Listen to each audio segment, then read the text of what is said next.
the 3 holes in the ground? No. I didn't hear about that one. Well. You know what? You're right. What? The world is not in a good state. Did you know the company that makes the meter sticks, they're not going to make them any longer? Should we just end the stream now? This is the best I can do to help you out. I don't know. I have nothing else but dad jokes to bring joy to the world. If that doesn't work, we're truly screwed. Do you know when a door is not a door, Echo? When it's ajar. That is correct. All right, good. Well, we're all enjoying your video on gaming and how those sleazy, corrupt people will pilfer every dollar out of your pocket with their greasy, slimy, horrible fingers. So I appreciate that. Yeah. I think your microphone is maybe not the best it could be, so maybe have a little fiddle with that while I bring up the second guest. All right. Well, in December last year, South Korean President Yoon Suk-yeol declared martial law, accusing the opposition of collaborating with North Korea and suspending political activity and press freedom. No one could point to this provocation or that escalation and say definitively that my next guest's fingerprints were all over it. But is there not very nearly a suggestion that is exactly what you would expect from him? And when authorities arrested Yoon at his residence in a dramatic operation involving ladders and wire cutters and social unrest followed, does it not have the Machiavellian contours of dissent and disorder, the shaping of a power vacuum that is quintessentially my next guest? And when investigators filed formal charges accusing Yoon of leading an insurrection and abuse of power, and a snap presidential election was held in June, triggering new special counsel investigations, was this not the very ideal circumstance for democracy to die in darkness, for the weak and the vacillations to be positioned to be swept away? Is there not, if you will, a kind of insidious elegance to it all? We might very well ask this, but he couldn't possibly comment. He is. There's a bit of Antrim. I won't comment, but since Greg did a dad joke, I have a joke for you, which I'm going to say in Korean. So if there are any Korean listeners, let us know in the chat what you think of my joke. So, 미국에서 내리는 비 뭐라고요? USB. All right, so if you got that, let us know in the chat. Hopefully one person in the chat will get that. There's always one person. Yeah, Greg loves it, but he's muted, so we can't hear his chortling and giggling. Greg, sort out your technology. Jesus. All right. Well, now to our final guest, and this is always easy because I have this this pre-prepared intro all ready to go.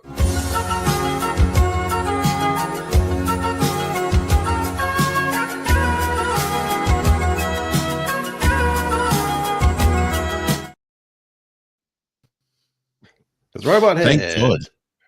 Thank God I was feeling the pressure that I was going to have to listen to you and actually think about what you were saying. So I like that you just do the video intro to keep it easy and, you know, the pressure, I can relax. Yeah, it was just, you know, really you get the benefit of being in the media assets section, so I just have to push one button and taken care of. Now, maybe I should be offended that you care so little. No, but we're all dying to know, because what's it like getting the keys back to your channel, and how much of an ordeal was it? We need to know. So tell us everything that happened from the very beginning.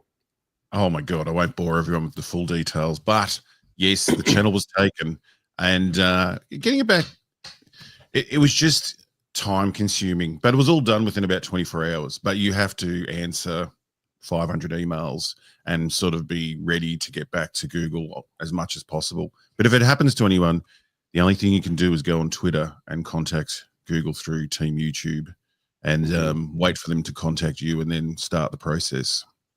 So it's, I thought it was a bit of a worry, because doesn't it kind of favor bigger channels a little bit? Like if you're a little tiny channel, you can't send out a tweet and then have, you know, thousands of people by sheer bulk of strength and signal boost to get YouTube to take notice. So what if you're just a little guy and you don't have that kind of profile? What happens to that? Well, and it gets sort of worse the lower you go down, because they take your whole Google account. So how they start. So you lose your Google account. If you don't have a YouTube channel, they don't even care that someone take your Google account. So they're not even going to help you.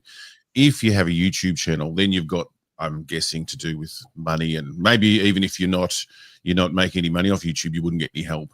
But yeah, the bigger you are, the definitely easier it is to, get them on board. But once you do contact them, they're pretty good at trying to help. So surprisingly, but it's getting in contact with them. So now that I'm in contact with them, I'm asking them as many questions as possible before I lose that link, because I'll never hear from them again. So it's but when you realize, luckily the Google account I use for the channel, I don't really use for anything else. But I noticed it because my Google Home, some of the lights I couldn't turn on. And that was the first indicator that on my phone, I had open the account that the channel's linked to. And so that was the account that had logged into my Google Home. And then so it didn't recognize me. So that's the world we're living in. I realized that I couldn't turn on a light. Oh, no. My career's over. That's unbelievable. So did you find out who it was? Was it some random people in Nigeria or Somalia or something who were taking over and then thus controlling the lights to your house? Well, or the LEDs in your pool? That's even worse. It'd be scary if your whole life was on there, like your diary of what you're doing, when you're going on holidays, when you're going to be out of the house, like, because they get access to your diary, they get all your photos, they get everything. Like I said, luckily I don't use that account for anything else. Pardon me. And what was going to be my point? I was getting to somewhere there about that. Well, who did you find out who it was? Oh, yes. No, but luckily I found a video of a girl that had happened to like 3 days earlier, before some makeup channel. I should know her name and thank her, because everything she said in her video was the exact same thing that had happened to me, and she even explained how to get it back. And so they actually do it because they want the YouTube channel, which surprised me. I thought it would be for banking details or something, but I don't know if they sell the channel off, or she said she had people streaming crypto scheme streams on her channel, that night. And the exact same thing happened to me. I think they sell the channel off. I'm not sure, but I don't know how they make money or why it's worth all the effort to go through to get it. Desmond, how much would you pay for Robot Head's channel? Yes, I don't know. What would be your ceiling? How much would you pay? Depends who it is. Yeah, it depends who it is. If it's to shut me up, like if Disney want to shut me up, then I want some big bucks. Yeah. So if I could buy your channel with like 370,000 subs, and I could just use AI to replicate your voice and generate videos, I'd pay $10,000 for that. Oh, it's yours. Is that a deal? Yeah, I think that's a deal. So we'll sort it out in the green room afterwards. All right. Yeah. So yeah, I have no idea why they do it, I don't know why they think. I mean, maybe some people start watching the crypto stream and jump on board. I don't know. It's so odd, but it would be way scarier if you didn't have that connection to YouTube, or your whole world was on there, your whole life. Like you could have, because they get everything, and all this second, confirming it's you bullshit that you set up with Google all means zero. Yeah. Because they just the first thing you notice is like you get, because I wasn't on the computer at the time, jumped on the computer, and I just missed 10 emails telling me that your security password's been changed, your phone backup's been changed, God. backup, email's been changed. So none of that means anything at all. So once they're in, they just go in and change all your contact details, and then you're stuffed. Nasty. Well, we're all glad that you're still with us. That's the main thing. And I was kind of heartened, and I'm sure you were too, by the outpouring of affectionate support and sharing of the tweets and stuff. I thought that was nice. Everyone, honestly, that it is very touching, and so many people do it, and people you have occasional contact with, or you only know on Twitter and things like that. It's it was amazing, really amazing. So yeah, I have to remember that. So if anyone ever needs help, it's good to reach out and help people. So yeah. Well, you have extremes of karma. You have extremes of karma because you've got 1,000 people on one end who despise you because of your Star Wars comments, but you've also got 500 people on the other side who will chip in. So that's extremes of karma. Could be more than 1,000. I'm not sure. But if it happens to anyone, please contact me, and I'll guide you through what to do, because it's a pain in the ass, but it does work. So. All right, well, great. Well, we're just going to wait for Greg to re-emerge. I don't know what happened to him. Maybe some domestic stuff was happening. No, they've hacked his channel. He's going to start streaming that's advice in a second. Well, this is quite extraordinary, really, because I didn't go see this film. And I thought this was going to be a burden, a huge chore. I've got to do it for the channel. It's part of the zeitgeist. My audience would expect it. But then a moment of rapturous, cathartic cleanliness and clearing, I just thought, I couldn't be asked. I'm not going to go see the film. I just couldn't be bothered. And I felt really good. And I walked outside and the sun was out. And I thought, I've made a good, positive decision.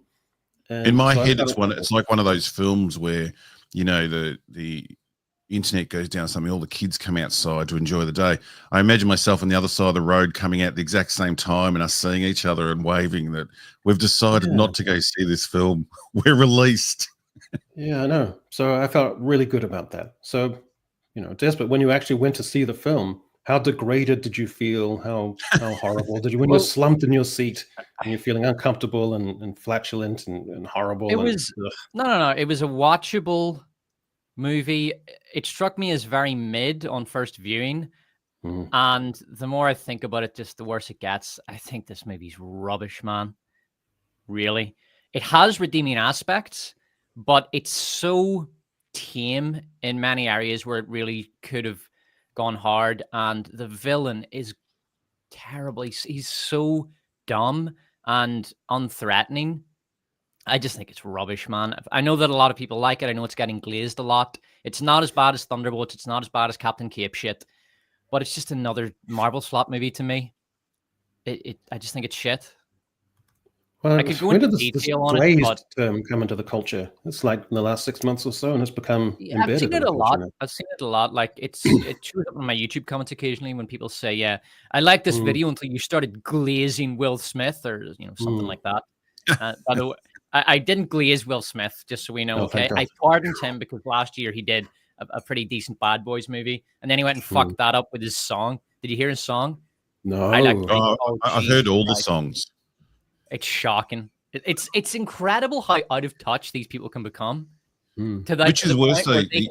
They can watch that music video and think, "Yeah, banging, let's release that." There was the girls one, but did you see the one where he was playing all the parts and going through everything that happened to him? And he's meant to be in a barber shop. He's totally ripping. I can't watch I've never seen a crash so hard. And he's just saying how great he is, how he could fit everyone's house in his pool. His head disappeared up his own arse, God knows how many years ago, and he's just living in his own weird wee reality where this stuff makes sense. Do you know what I mean? And part of that song is relatable guy. It's strange. Oh, his wife's wrecked him. She's absolutely destroyed him. So, you know, when your wife's out there talking about having sex with your son's friends, she has no filter, that woman. She's just talking blithely about how their bedroom has like a secret entrance portal room into like a naughty dungeon and stuff. She has no filter, that woman. Strange. And in the song, he sings about how you'd all kill to have a woman like that on your side, and it's like, no, Will, we wouldn't. No one knows, Will, what you do and why you're with her. Just bloody leave her. I think he peaked musically with I Think I Can Beat Mike Tyson back in the 90s. Anyway, so Greg, you went to see this film, of course, with The Brute. Robot and I were just chatting blithely about how good we feel in our psyche and our soul and our character and our identity, and the fact that we didn't go see this film. And so, what were your thoughts?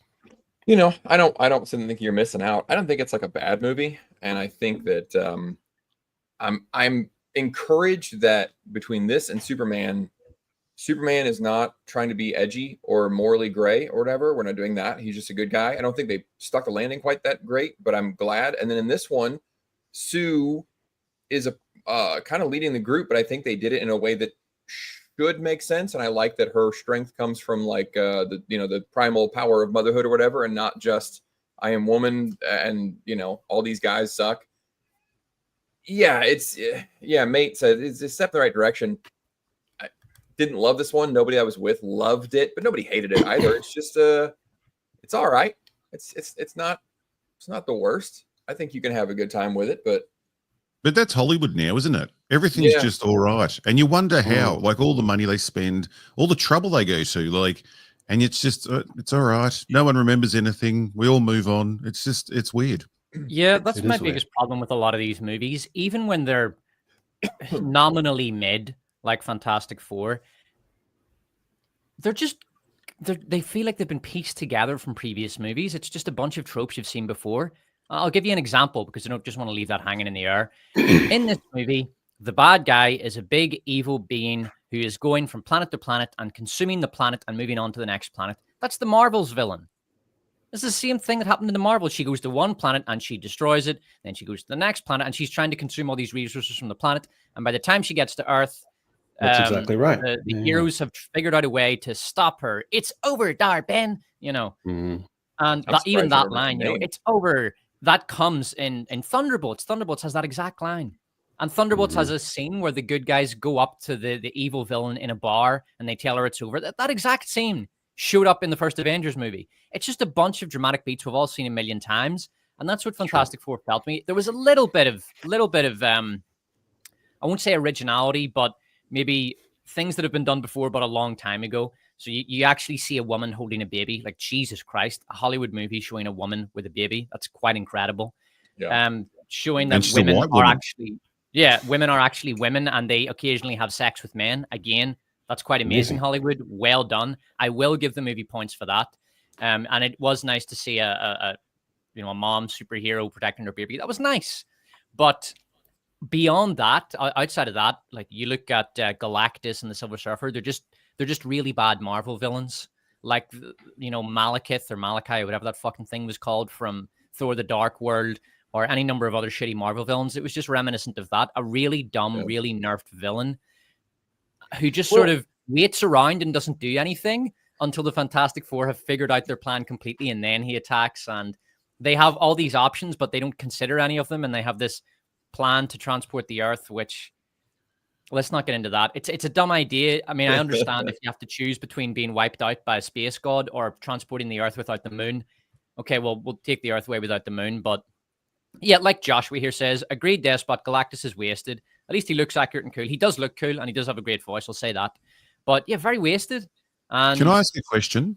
If a god's coming to destroy your world, where are you going to hide it? Where were they planning on moving it to?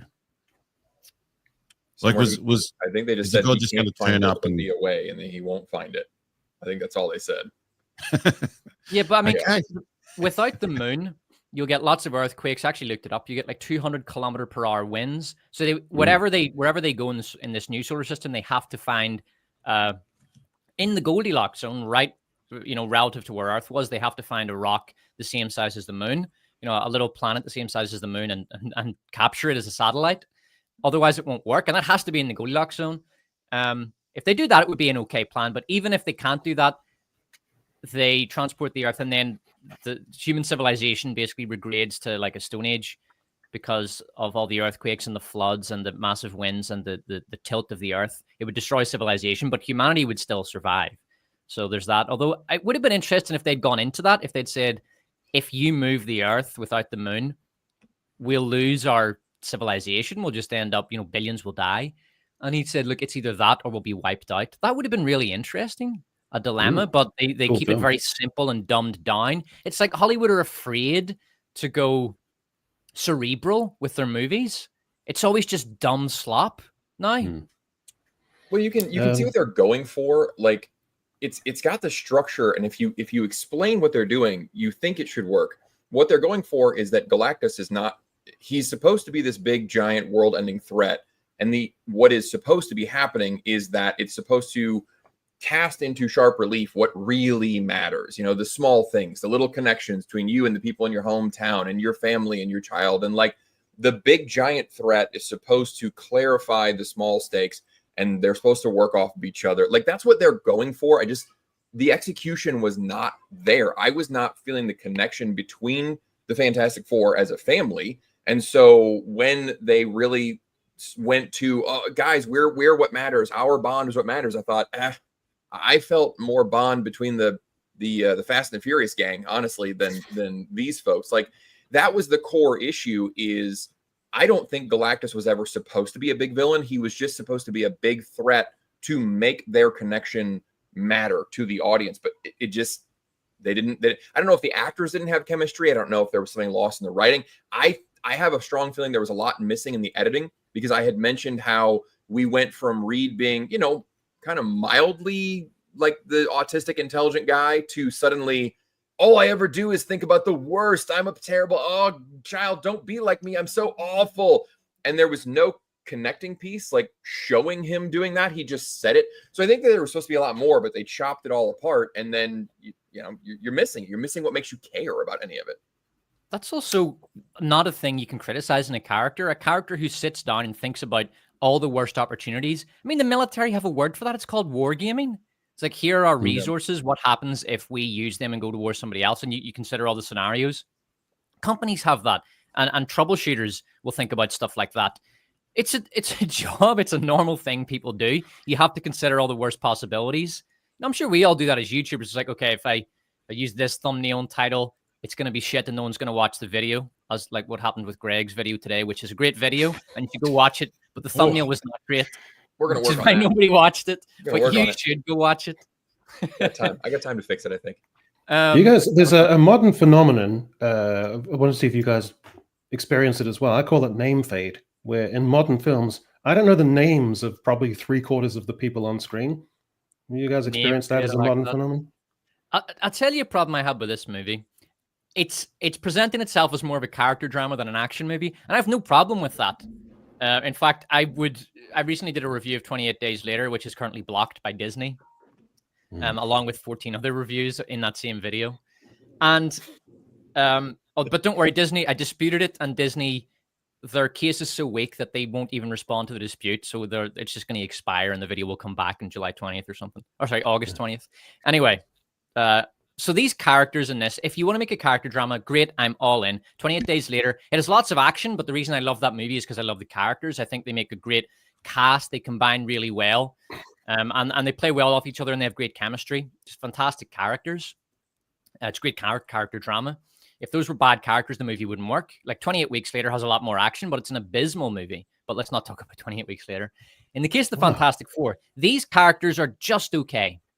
Like, they're not bad. They're not unlikable, and they're differentiated enough. Probably Reed Richards is the best one, actually. I think Pedro Pascal was great in this. But they're not enough, They're not enough of themselves. Like, I need Ben to be a bit more, I won't say depressed, because depressed male characters are a cliche, but certainly I would need to see more exploration of his psychology. For example, he's kind of falling in love with this woman. It's this weird subplot that is just abandoned. It's like what Greg was saying. There was a lot of stuff left in the cutting room floor. This is one of them. That subplot with Ben and the girl, it goes absolutely nowhere. And it's like, what happened? That was just dropped. The movie just dropped it. It was weird that they even had it in there. So a bit more Ben's psychology. And then Johnny Storm, he needs to be a bit more James Bond and, a bit more aggressive in his behavior and a bit more of a womanizer. We need more of everything. And Sue is just kind of bland. She's a bit of a digestive biscuit of a character. I just need her personality to be a bit more, not extreme, but a bit more emphasized. So it's all just a bit bland. And the movie doesn't have much action at all, except for the end. And the end is just the Fantastic Four fighting against this giant space god. And it's not very exciting. So if you don't have much action, that's fine. But I really need great characters to substitute for that. And this movie didn't give me that, so I was bored a lot of the time. I reckon the problem is that they make these films without a clear idea, and then they're trying to complete the film in the edit, or even create the film in the edit. Like you're saying, there's so much of the story just disappears, and they get so bland because I don't reckon they're going in with this clear idea, so they overshoot everything, overspend on everything, and then just try and piece together these films in the edit room. I think hearing that George Lucas's wife saved, Star Wars in the edit has affected too many of these people, and they think, well, if we just shoot enough, we'll just save this in the edit, and you get these boring films that don't make sense. No one goes in with a clear idea of what they want to say in a precise 2 hours, and that's what we're going to shoot. Well, let's do the numbers. So 117 million for the opening weekend, and 217 global. So let's assume that the production budget's around 200, 225. And then you're going to double that with the marketing costs. So you're pushing maybe like 450 for that. And so let's see. So 217 global. So it's about halfway to reaching that target. And if you assume a 50% drop off in the second week, which I don't think is unreasonable, then I think this is going to really struggle to break even if you factor in all the costs for how much the cinemas are going to take as a percentage, which I think is like 30 or 40% and 60% internationally. It's performing really badly in China. They're not really into this kind of superhero stuff as much as they used to be. Yeah. So I don't think either of these are really successes in any kind of meaningful sense. So I guess what I tried, well, that's the wrong thing. I'll remove that. So let's try it here. So I tried to do like a Chamberlain scale, and let's see where we're going to put it. So on the left-hand side, moving up, you've got conspicuous failure, creatively, financially, and culturally. Then mid-quality, poor reception, studio concerned. Then mildly positive, financially dubious, studio unclear. Then generally positive, reception over the line financially. Positive reviews, box office okay, studio optimistic. Then strong cultural impact, DCU or MCU revived. Solid profit or major success, strong moneymaker, studio delighted. So where do you chaps think this is gonna figure out? For Fantastic Four, it's gonna go to 11 o'clock. You go to 11 o'clock because I can do this. It's gonna go mildly positive. Nice. Where do you want to put it? Financially dubious and 11 o'clock. Clear. You think around here? I think around there, yeah, because this actually came in. So Superman is basically a confirmed flop at this stage. That movie will be lucky to hit 600 million, and if it does, it's still a pretty bad flop. That thing needed 700 million just to pretend that they made money, just to sort of masquerade as a success, and they're not even going to get that. So that's a flop. Fantastic Four actually had a opening weekend behind Superman. Dan Murrell did the numbers on it, and he said it came in like $4 million behind Superman, and it was number 16 all-time opening Marvel movie. Not great. Not great at all. And that was not adjusted for inflation. Once he adjusted for inflation, it was actually lower. So I could see this one ultimately turning out to be, I don't know how much money they spent on it. The production budget they said was 200 million. If you believe that, they might be able to claim a victory at the end, but not great. So let's assume a week from now, where would we put this on the meter on this Chamberlain scale? Greg, what do you think? I think where you had it right when you started, I thought was actually pretty close, or just like dead 12 o'clock, or maybe like a little after. I think it's not quite as doom and gloom, but I do think that with Marvel stuff, especially, the performance is partly about the movie itself and then partly about Marvel as a whole. It's one of the pros and cons of the MCU. The double-edged sword is that the fact that it's not doing well is not so much indicative about the movie. It's indicative about people's feelings about Marvel in general and the whole MCU. And they didn't really, I don't think they did a good enough job of advertising that this was a real standalone movie. And so people don't really know what's going on with the MCU. How do all the players fit in? Thunderbolts didn't do very well. Brave New World didn't do very well. Why should I show up for this one? They didn't make the case for why you should come and just watch this standalone mid-century modern kind of fun family character drama. But I do think it's getting a little positive word of mouth. I don't think that it's like MCU is back kind of a thing. But the issue with the character drama is that it's also not going to sell merch. It's not going to be, even if it doesn't make money, it's not going to be like a loss leader where it generates interest and it generates merch and it just helps the overall situation that they're in. So I think straight up noon is kind of where you're at there, 50%, because it's pretty positive reception. I think they're going to make $5, but it's not going to help the whole studio. It's not going to help the whole brand. And I don't think that it's going to, even the Fantastic Four aren't going to really go anywhere. You know, nobody's looking forward to, like, can't wait to see more of this. Can't wait to see more of Joseph Quinn's Johnny Storm, like, you know, because he wasn't the Chris Evans problematic, misogynistic, womanizing version. So, you know, thank God we did away with that. Right. Serious question. Where are these studios making the money? Because we used to have these big films, the tentpole movies that would, finance the studios across the year, and then they could release all their little films underneath.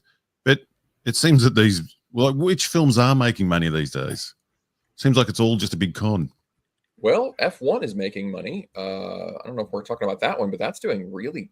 That's got legs. I think that one just crossed 500 or 600 globally or something. It's the issue with Disney and DC is that they can't make a movie for under 250 nowadays, and Disney can screw around with the spreadsheet and charge themselves $100 million to put their own movie on their own Disney Plus service and take it out of that pocket and show a profit or whatever. But at the end of the day, you guys are right. The whole we'll fix it in post. It's destroying them.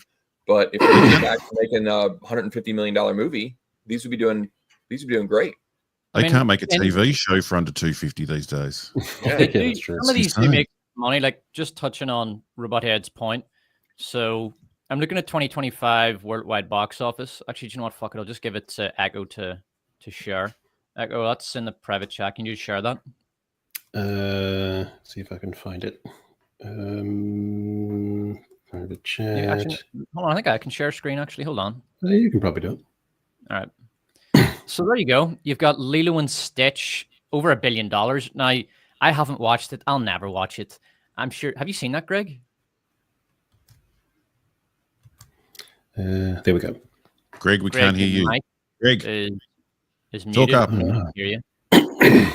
Greg, you're right. It's sort of like the How to Train Your Dragon thing. Like, partly, I think what they did, what I've heard sucks, but then also partly, I never saw the point of Lilo and Stitch or How to Train Your Dragon. I just think if they change something, I'm going to be mad because I like those movies, and if they keep them the same, I'm going to think, well, then what was the point? So they're in a no-win situation there. I think I'm very shocked that they crossed $1 billion with that. But I mean, that made a ton of money. Minecraft made a ton of money. Jurassic Slop, a ton of money. How to Train Your Dragon made money. Mission Impossible was a massive flop. Terrible. They always Superman, are. For the hype they get, it's crazy that Mission Impossibles lose money. Like F1's made over 500 million, but it cost like between 250 and 300. So maybe it can crawl its way to a profit. But right now it's looking like it's not going to break even. So like the bottom 5 here are all flops. They're all losing money. Do you think that they got money Number 11, Sinners, and 12, Final Destination. They made a ton of money. Yeah. 28 years later, made a lot of money. Snow White, thank God that thing bombed. But yeah, that's where they it's a mixed bag at the minute. Speaking of which, fucking hell. Done. Jesus Christ. Overloading me. Problem today. Yeah. Anyway, I want to get because I need to do Superman. So, Desperate, run me through your thinking on this one. It's a flop. It's a flop. At the minute, it is. I think I looked it up today. I think it was 500 something million, 504 million or something. I'll give you the exact number. So it's 503.6 million is what it's made, and this thing needed 700 million. With Fantastic Four out, I don't even think it'll get to 600. So I'm going to take an L on this one because I thought this would get to 700 million. Looks like it's not even. It might get to 600 million, but it's a flop, man. I think we're going to go for mildly positive, financially dubious, Studio One clear. Like it's more like 1050, not even 11. Right, somewhere around there. What's your thoughts, Greg?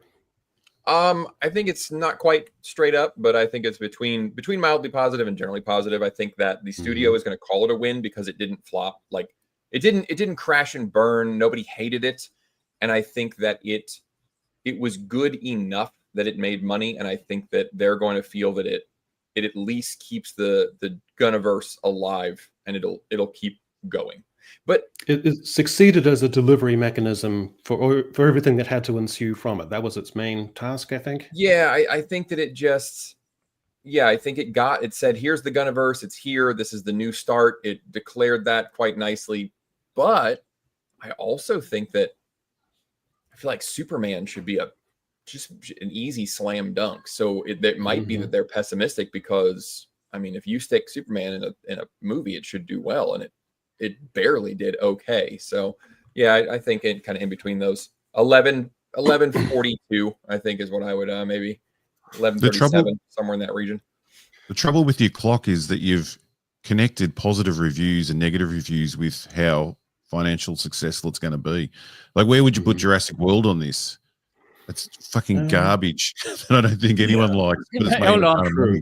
From Yeah, the studio perspective, it's just all the way over to the right because they don't give a shit how bad it is. Yes, if this is the studio, then everything's to the right. That's true. You've pointed out the flaw in my graphic here, but I'll adjust it for ensuing projects. Okay. So that's the Fantastic Four, which I luxuriated in not watching. A genuine pleasure for me. I was very happy about that. Catch it. It was too close to Superman for me. I can only take so much superhero movies in my life, and I'd seen Superman. That was the choice I made. It was too soon to go back in. Before we move on, real quick, Despot, since you're the only one, if it was a gun to your head and you got to pick one, neither one's great. Do you think that Fantastic Four or Superman is the better film compared to each other? Fantastic Four. It's not even close. Really? I was going to lean Superman. I think Superman has more redeeming qualities in Mr. Terrific and Green Lantern. Like, I thought they were fun. There wasn't a lot about Fantastic Four that I found very fun. And neither one I felt had a lot of character connection, but I at least had more fun in Superman. I mean, the thing with Superman is once you go in, it's absolutely riddled with plot holes. It's a mess. The world build doesn't really make sense. And I absolutely despised what James Gunn did with Lex Luthor. I hated it. So its highs are higher than Fantastic Four, but I think its lows are lower. And it's really a sort of, well, if you're, you can tolerate the lows and just enjoy the highs, but I cannot tolerate the lows in Superman. They're too low. Whereas that's what we've come to talk about superhero films. That's what we can tolerate. Either answer is right, really, when you think about it. But I cannot watch that movie ever again and have to fucking see like what they did to Lex Luthor. Just no.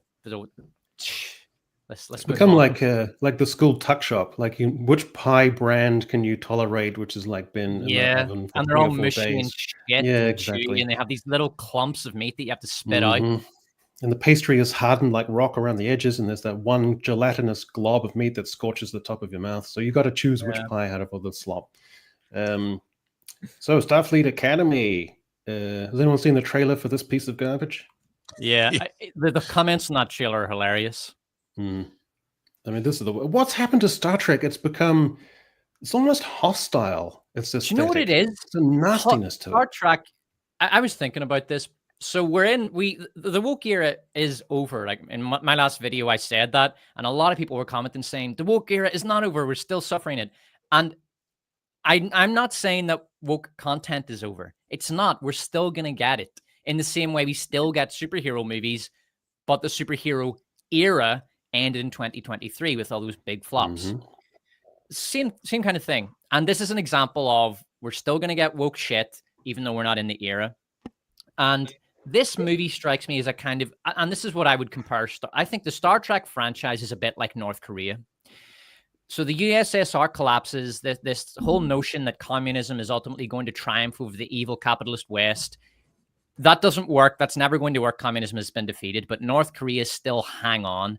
They're still hanging on to the communist dream, and they're never going to let it go. They're somehow still hanging on. That is Star Trek.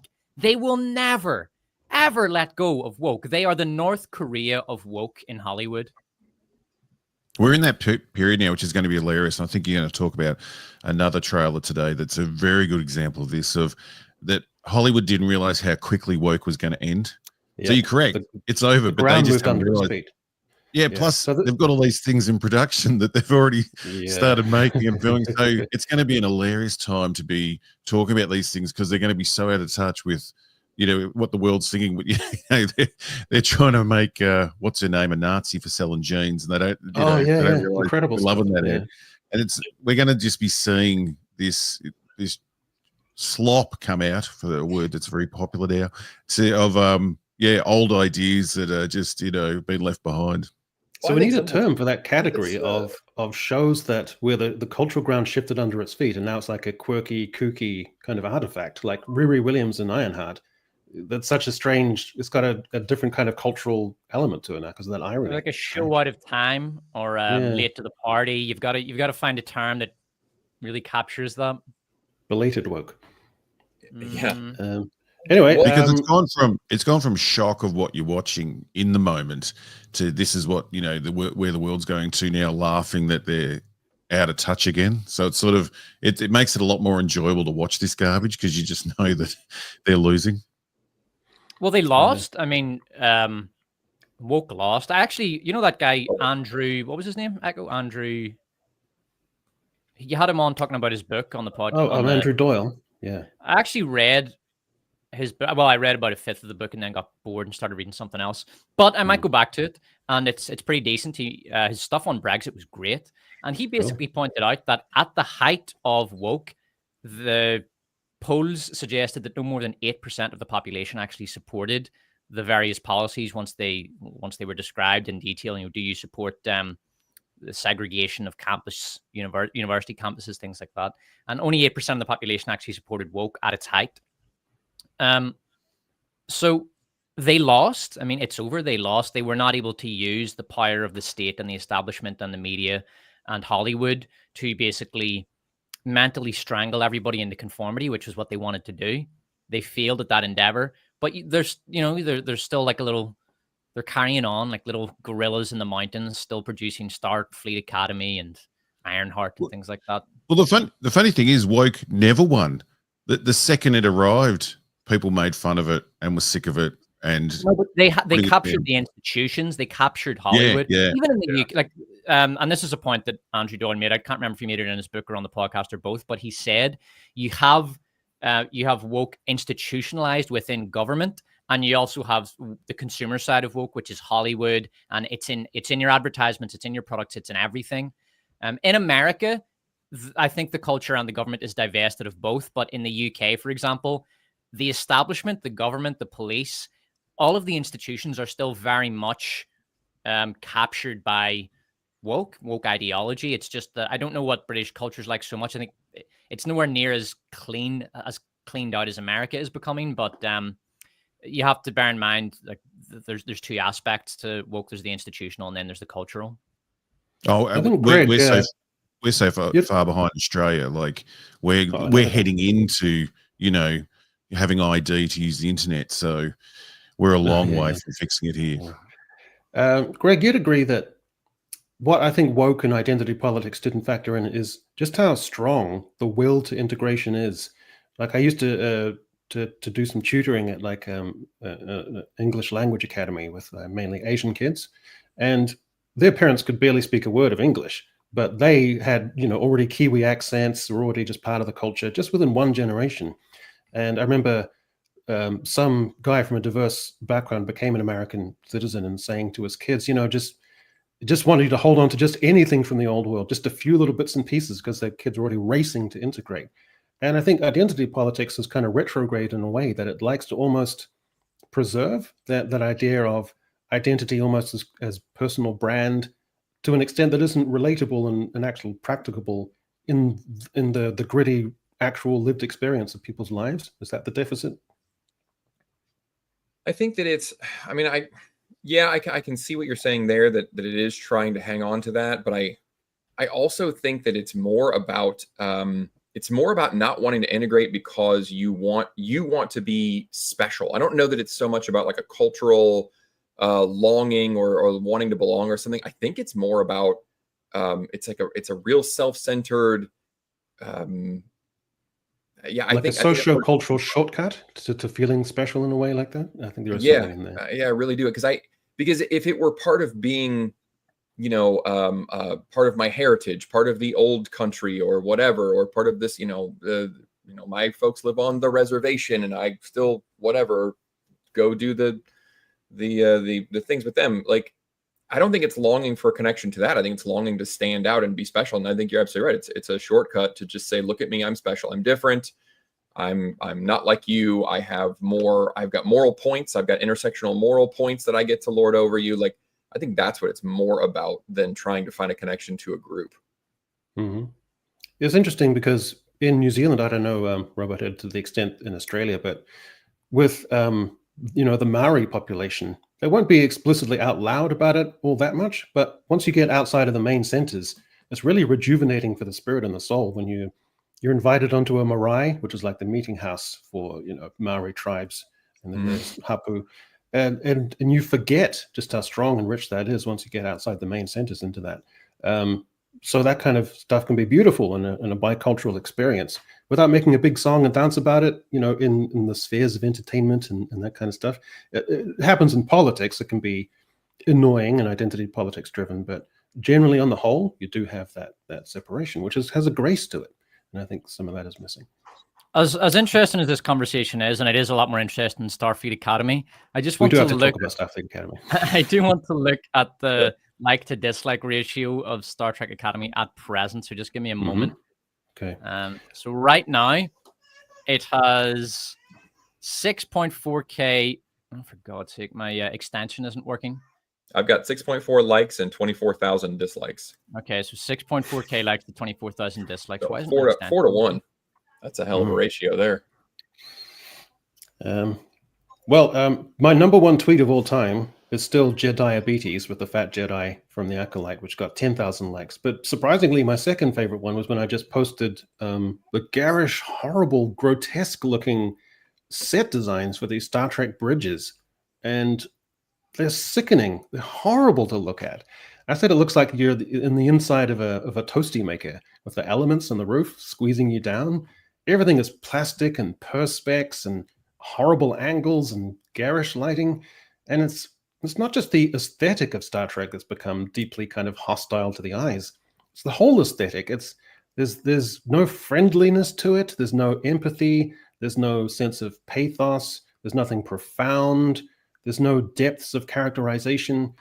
It's ghastly to look at. Imagine working there. It's like you've gone into a bad nightclub in the early 90s or something, and that thinks it's futuristic. You'd be like having migraines every day trying to get to work. I'm just looking at it now, and I'm thinking about why does this look so ugly? And I do have a few thoughts. First of all, it's monotone. It's overwhelmingly burgundy. Even look at the woman in that seat. It's burgundy. She's wearing burgundy. Her seat is burgundy. The wall behind her is burgundy, and the foreground is burgundy. So it's literally burgundy on burgundy on burgundy on burgundy. Like, it's hideous. I'm no fashionista, but Jesus Christ, man, study a bit of color theory. This is absolutely disgusting looking. And don't blend burgundy with dark blue. Yes. It's like going from the cool 60s movies, and then you put on a 70s movie and you go, oh my God, everything's so bloody ugly. It looks like it's from the 70s. It's disgusting. It is disgusting. But it's a theme. Like, look at this. Ugh. Okay, it's the thing. You've got this red and this dark blue, and it's not the right shades. Oh, it's hideous. But the lighting looks like they've just got big switches on the wall, and one's got blue and one's got red, one's got green, and they just hit the switch and it's all the blue lights on it, and then it's all the burgundy. Look, there's no life to any of the lighting. It's just flat. All the lights are behind the camera, just straight at everyone. Yeah. Fuck. I think this one looks better than the one I was seeing on Paramount the other day. Everything there looks so yellow. Like everything has a yellow filter in this trailer that I'm seeing on the Paramount YouTube page. It looks like I slapped a Premiere Pro. I want a yellow cinematic filter and just on everything. That's the charm of the show. Like Next Generation was that they look like they were going to work. Like the bridge is well lit and looks like somewhere you'd work, like an office, and all the excitement happens outside of that. And, they're making these decisions at work, not a nightclub. It's fucking weird. Yeah. I'd say this is the most aesthetically hostile franchise out there. And it just makes me, and look at this. It's just the green garish lights and Yeah. And what's that guy wearing half armor with like a weird curves to it and all this shit in the ceiling? I can't believe you guys didn't watch that movie. That was god awful. You've got this hideous blue wig and the blue lipstick and the blue robe. They love their monotone and they love combining the same color. It's almost like their costume and makeup and their production designers are anti-color theory. They just like to blend the most hideous colors together. It's horrible. They also blend like strong, bright lights, but everything around them still managed to be dark and musty. Yeah, this mech suit, it's absolutely horrible looking. You know, when you go to a production, like especially at a school production, and it's that horrible mixture of stark gloom and glare at the same time when you're in a theater. There's one light aimed straight at your face for some reason. But it's aesthetically epicene, and everyone in the cast is weirdly epicene as well. It gives me the creeps. I don't know why people like this, and it makes me worried about the sort of people who do like this. Who gets off on this? And that's part of the job that you shouldn't notice. Like everything should just look amazing but real. Yeah. But with these shows, it's all you notice is just how ugly and badly done everything is. Like it just offends the eyes. Gives me anxiety looking at these sets. Fucking hell. Well, it's a lot of this. When you were talking about like how nothing really looks alive or whatever, this.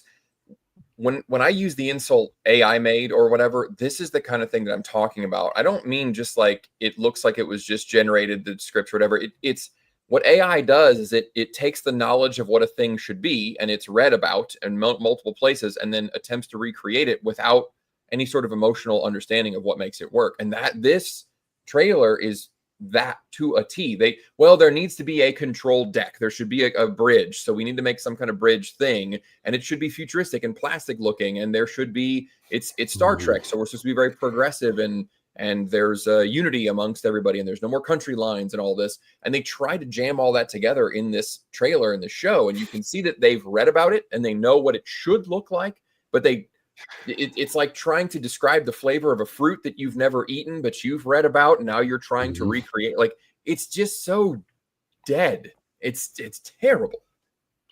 But imagine doing an 8-hour shift on this bridge. Like, you'd have headaches, you'd feel anxiety, you'd feel nasty. Well, and some of it makes sense. Like, so if you look at the old Star Wars, those bridges were oppressive too, but that was because it was the Empire. Like, even stuff like that made sense. The Empire ships looked like you would want to throw yourself out of an airlock if you had to do an entire shift there, and especially with the dude in the black cape might choke you to death if you screwed up. So, but that made sense. This is supposed to be a happy, futuristic, unity-driven place where we're exploring, the great beyond, and it doesn't. See, that's one of my pet hates in Star Wars is the hangar bays. Like when the ships come in and the original OT, all the hangar bays are well lit. They're bright. You can see the ships around. You can see the soldiers. And then you get to J.J. Abrams, and it looks like this. The hangar bays have got mirrored floors. They're dark. It looks like a nightclub again, and it's a bloody hangar bay in a ship. Like, it's just no reason whatsoever that it should look like that. And it just takes away any sort of realism you can try and inject into watching these things. That confrontation with Snoke, it's just a space. There's nothing in it. It's just like a huge, vaguely semicircular space with a red backdrop, and that's it. That's all there is for a mile. That's ridiculous, that room. Like, there's no sense. And like, people point to like the Emperor, and he had his chair and sitting in that room, but that room looked like it was functional. Snoke's room just looks like a stage show, and that's all it's meant to look like. And there's just no reason for it whatsoever. But still looks better than this garbage. Yeah. Makes me sick. Nauseous to look at. What happened to poor old Star Trek? Doesn't seem fair. So I put out a video saying it's the end of the Girlboss. And by that, I don't mean like, no, but there's still this or that yet to come. I mean, we're over the hump. We're over the curve. We're on the downward trajectory. We're with on the all way these out. videos, like saying the end of Girlboss or the end of woke, you're going to have to over-explain what you mean because you know the comments you're going to get. It's just, before you even hit that upload button, you just know what every comment's going to be unless you overstate exactly what you mean. Yes, we will still get one guy Girlboss saying, no, there's still this show yet to come, which is followed, of course, by the weird random anti-Semitic comment, and then whatever else. So, you've got your typical standbys.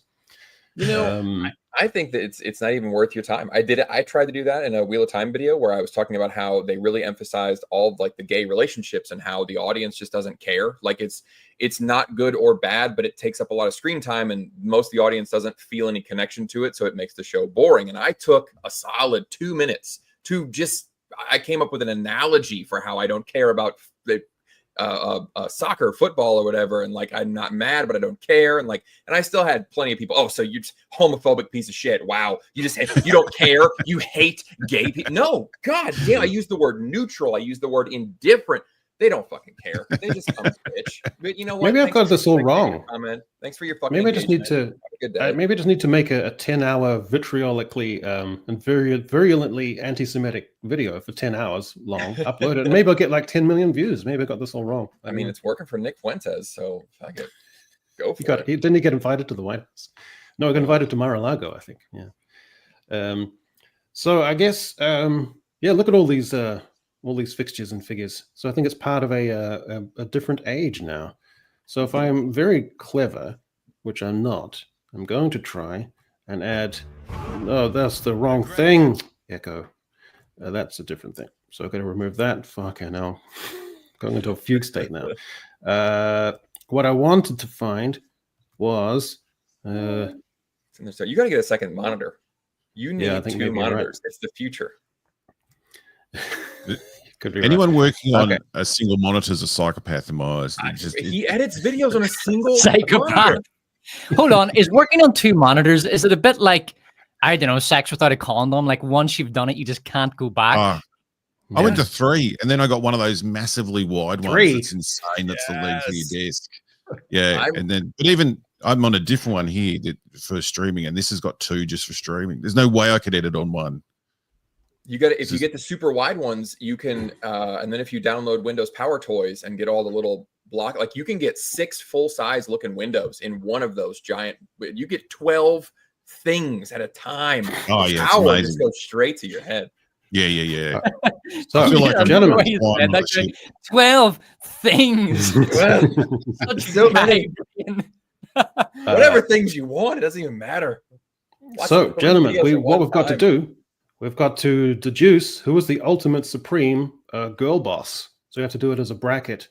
So our first pairing, we've got Miss Indiana Jones versus May from the Acolyte. Who was the ultimate superior girl boss from the girl boss era of those 2?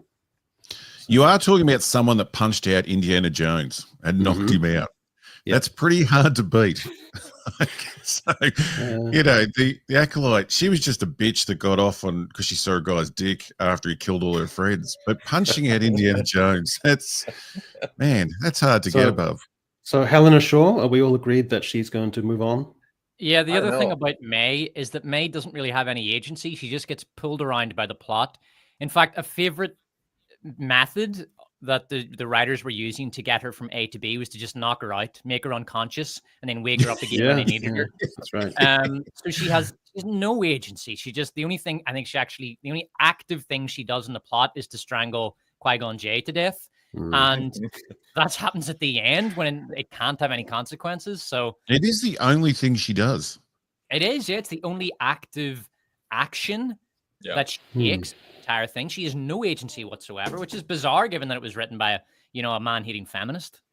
Yeah. Well, that moves us on to our second pairing, which is Galadriel versus She-Hulk. So who was the ultimate girl boss out of that pairing? I mean, you haven't seen what Galadriel has seen. That's true. I mean, look, the internet trolls hated She-Hulk, but Galadriel, she almost turned Satan's right-hand man. You can't beat that. Was She-Hulk very girl bossy? Like, it was a terrible show, but was she very girl bossy? There was a scene where she was showing up Hulk, and she was better at everything. And yes. I'm better. But other than that, she was actually kind of girly. Like, she liked glitz and glam, and she liked to talk about dresses. So we're going with Galadriel then, I think seems to be the consensus. Mm-hmm. Okay, we'll move on with Galadriel.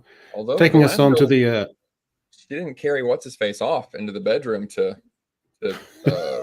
be the top. So, I don't know. That's true, yeah. Okay, we're moving to the right-hand side.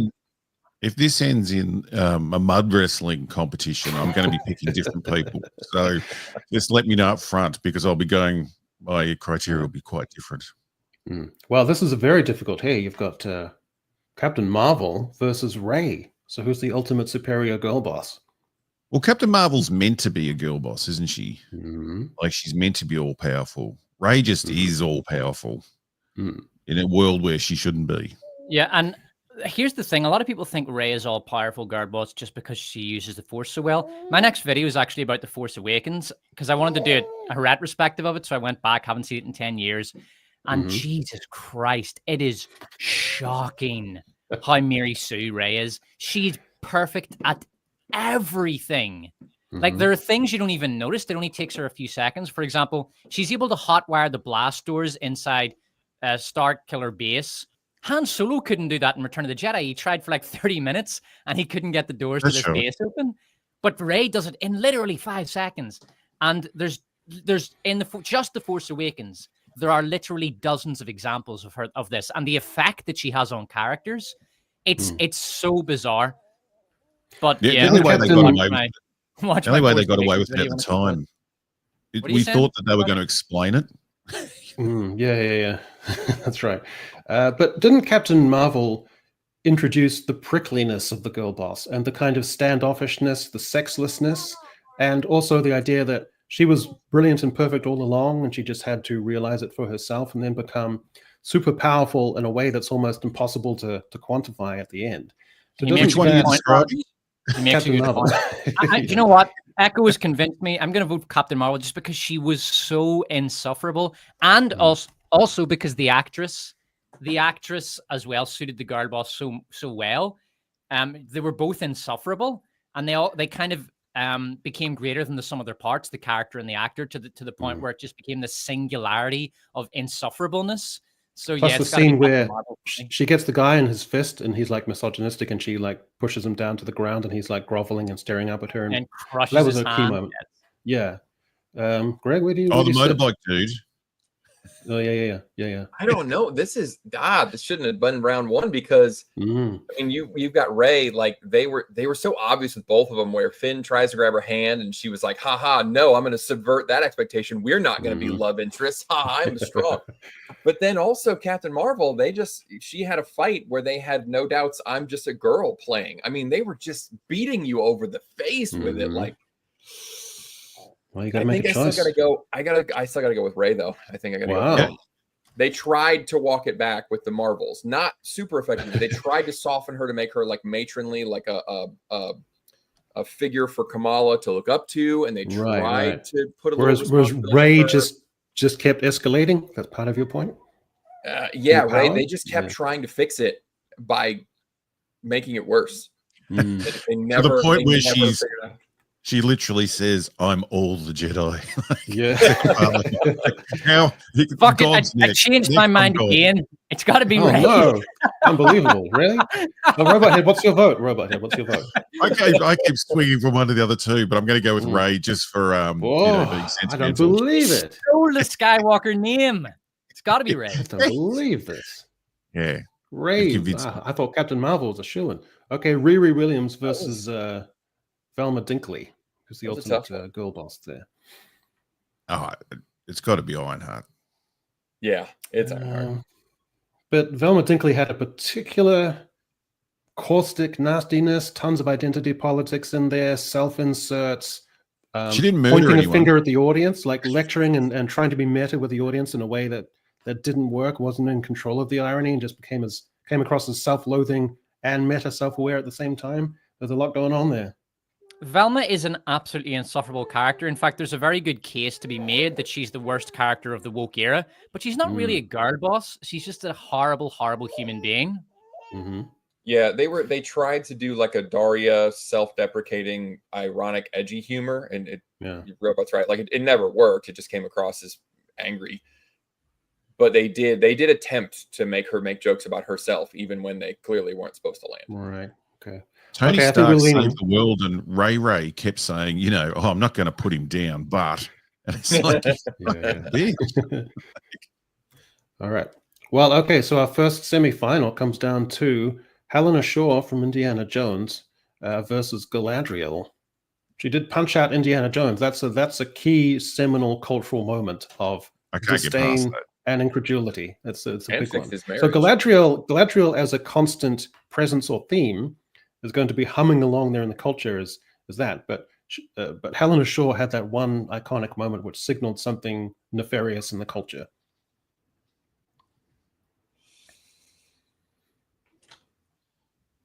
it's hard because I think we've all forgotten Rings of Power season 1.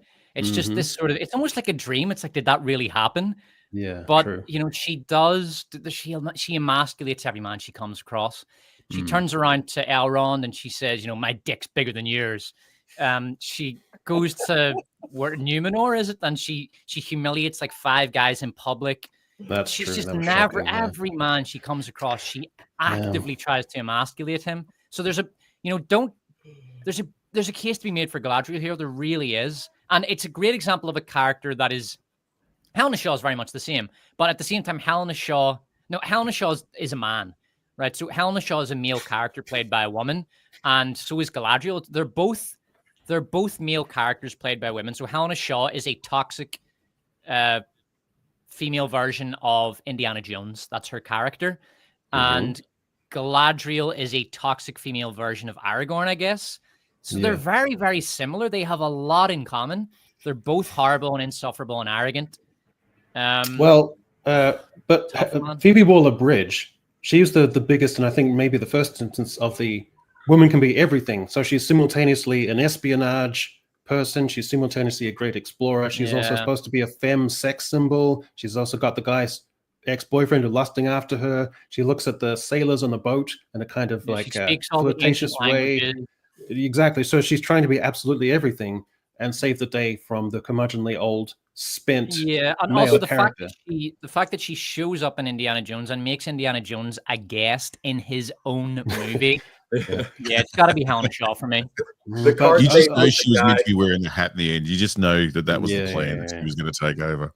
The guy straight after one her in film, the car chase was amazing.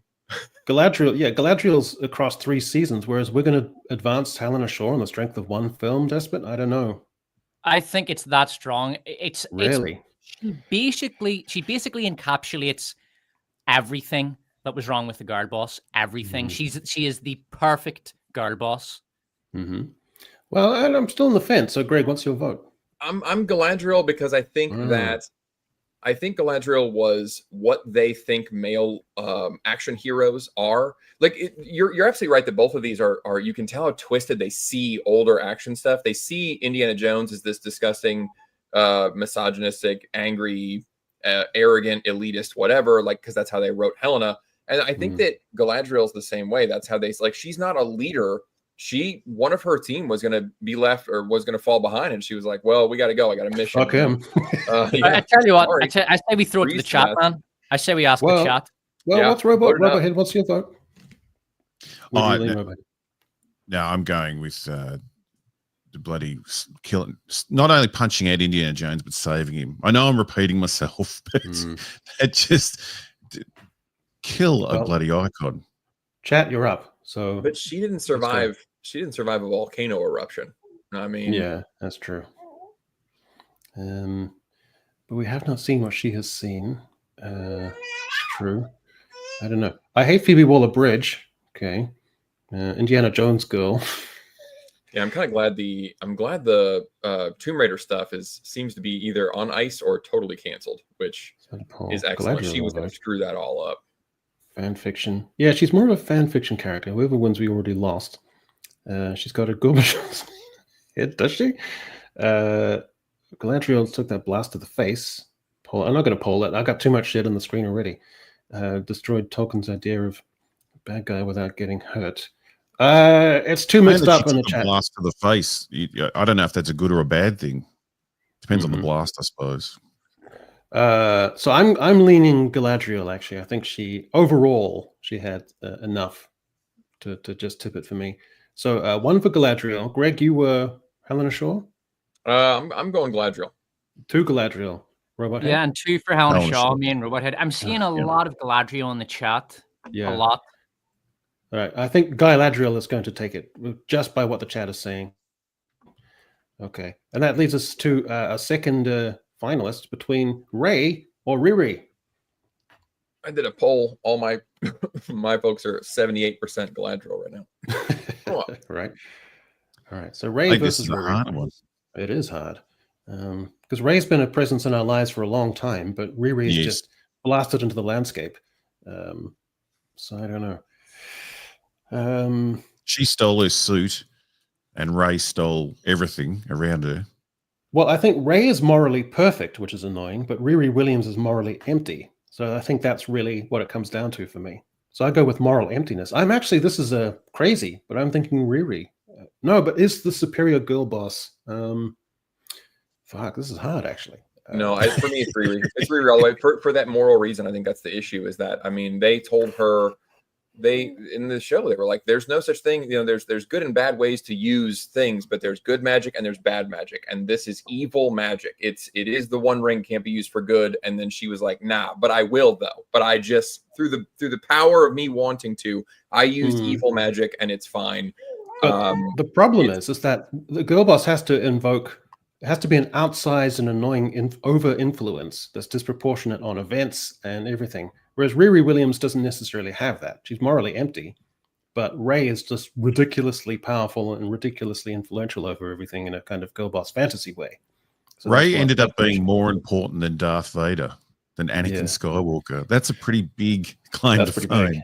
See, I would say that Rey fits into what we all consider to be good at things, whereas Riri is so powerful that she creates her own brand. Everything she does is right, even if it is wrong. Like, she's stronger than morality. That's how girl bossy she is. Whereas Rey still had to fit into the category that was already defined. Riri she did whatever she wanted, contradicted herself, and it was always correct. It always worked.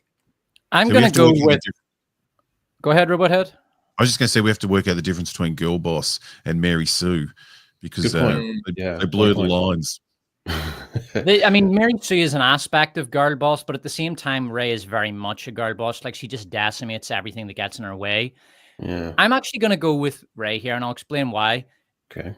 I'm going to go meta on my reasoning, because you can talk about the different traits of the characters, but ultimately, Ironheart is a complete irrelevance. Okay, she was fodder for YouTubers.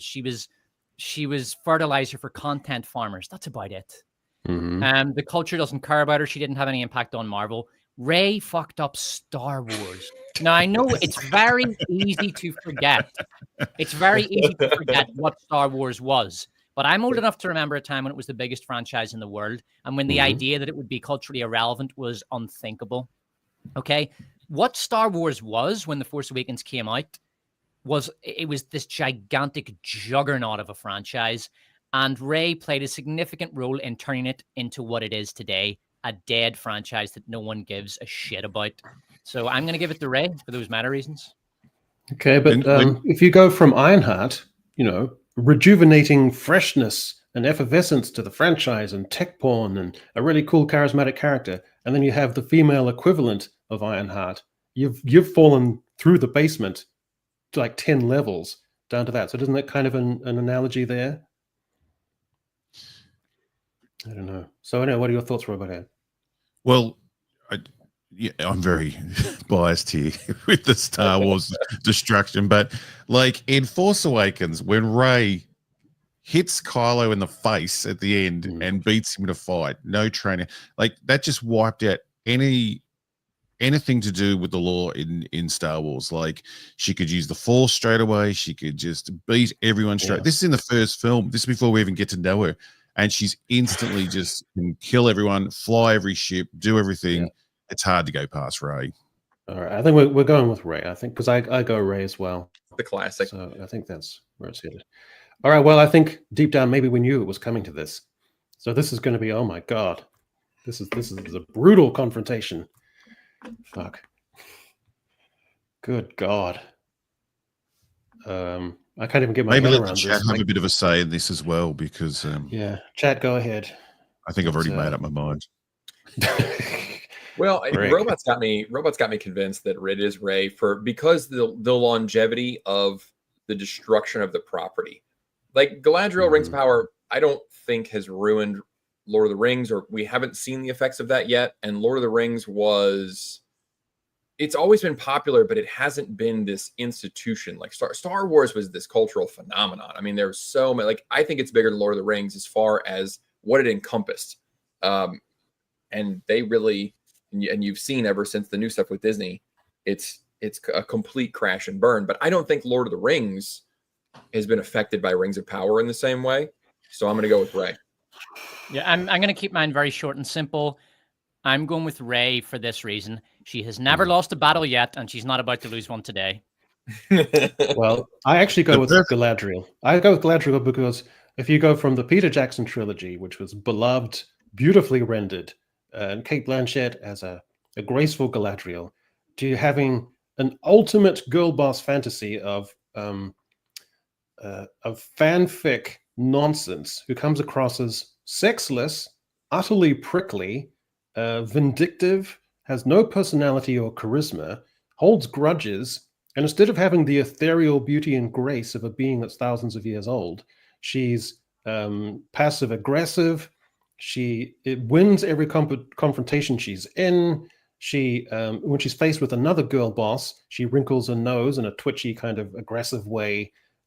She has that ridiculous scene where she shows up the Numenorian diverse DEI crowd of guys in a preposterous thing. She takes on a bunch of orcs and uses lamps, and somehow they turn into napalm where she's flipping in slow motion. She's an absolute preposterous creature and creation of the worst impulses and unchecked excesses of woke modernity and Hollywood, channeled into this one absolutely absurd, irredeemably shocking, grotesque, laugh out loud figure who's reprehensible in every way as a figure, who caused a 37% drop in which should have been prestige television Amazon show, which is an astonishing figure of people who absolutely checked out. She didn't grow or change. She doesn't have any ability to grow or change. So I think she's the ultimate girl boss across the board. So I go Galadriel. And I stand by it, damn it. But did she teach Han Solo how to fix his own ship? She didn't do that. See, the perfect final here would have been, for me, it would have been having the actress that punched out Indiana Jones with the actress that killed Han Solo and taught him how to fix his own ship and ended up, having him dead. That would have been the perfect final for me. But it's Rey is such a girl boss that Palpatine came back to life so that he could be killed by her, because he didn't want to be killed by, Vader, because Vader's a man. He needed to be killed by a girl boss. She literally resurrected Palpatine just so she could kill him. That is how much of a girl boss she is. Yeah, but we got to the point where the writers lost their grace and dignity to such an extent that Sauron, who's like this perfect, evil, abstracted creation, it becomes her and Galadriel. It's like a thirst trap. It's like, are they going to fuck? Becomes like a major plot point towards the end of the season. Come on. Did you hear the Emperor came back? I did hear that. How big that is? Well, no, Greg, that's because they fucked up the plot, because they fucked up the trilogy. Greg, if you vote Galadriel, she has it. No. If you vote Rey, she has it. If you vote Galadriel, it's deadlocked. What's your vote? Yeah. Come on, Greg, don't let me down. No, because I think that like the Hobbit was already stretched out. They were already money grubbing. I think it's Rey. I really do. I think it's the overall. I believe this. It's the overall effect on the franchise, and it really is they tried to make Galadriel look like she made a mistake by trusting Halbrand something, but no, Rey was never even, there was no doubt ever. There wasn't even the veil, thin veil of self-doubt or anything with that one. They killed Luke Skywalker, Princess Leia, and Han Solo to elevate her higher. So that's I mean, I really, this is terrible. This is a competition where I think the winner truly is earned. Like this, she is the perfect encapsulation of the girl boss, and she will go down in history as such. This is correct. Unbelievable. I think once you think about this, maybe you sleep on it and you wake up the next morning, you'll go, no, I should have listened to Echo, because she doesn't have the obdurate prickliness that gets your back up, which is such a quintessential element of the girl boss. She's just banal. That's what Rey is. She's banal. Whereas Galadriel is aggressively annoying. When I went back to rewatch the Force Awakens, I thought, Jesus Christ, she's annoying. Like the way she captures the story every time she's on screen, everything just revolves around her, and it becomes insufferable very, very quickly. Well, I think you're all crazy, but I know it's a democracy, so I guess fine. All right, well, that's the end of the girl boss. I think we sorted that out. All right. Speaking of girl bosses, here's I think this could be the last major entry in the sordid catalog of girl bossery. Christ, that's the cover of a gay porno if I've ever seen one. Yeah. So I'll show you a little bit of the trailer. House of Arse, it should say. Yeah. Here we go. Oh, God damn it. Where? Of honor.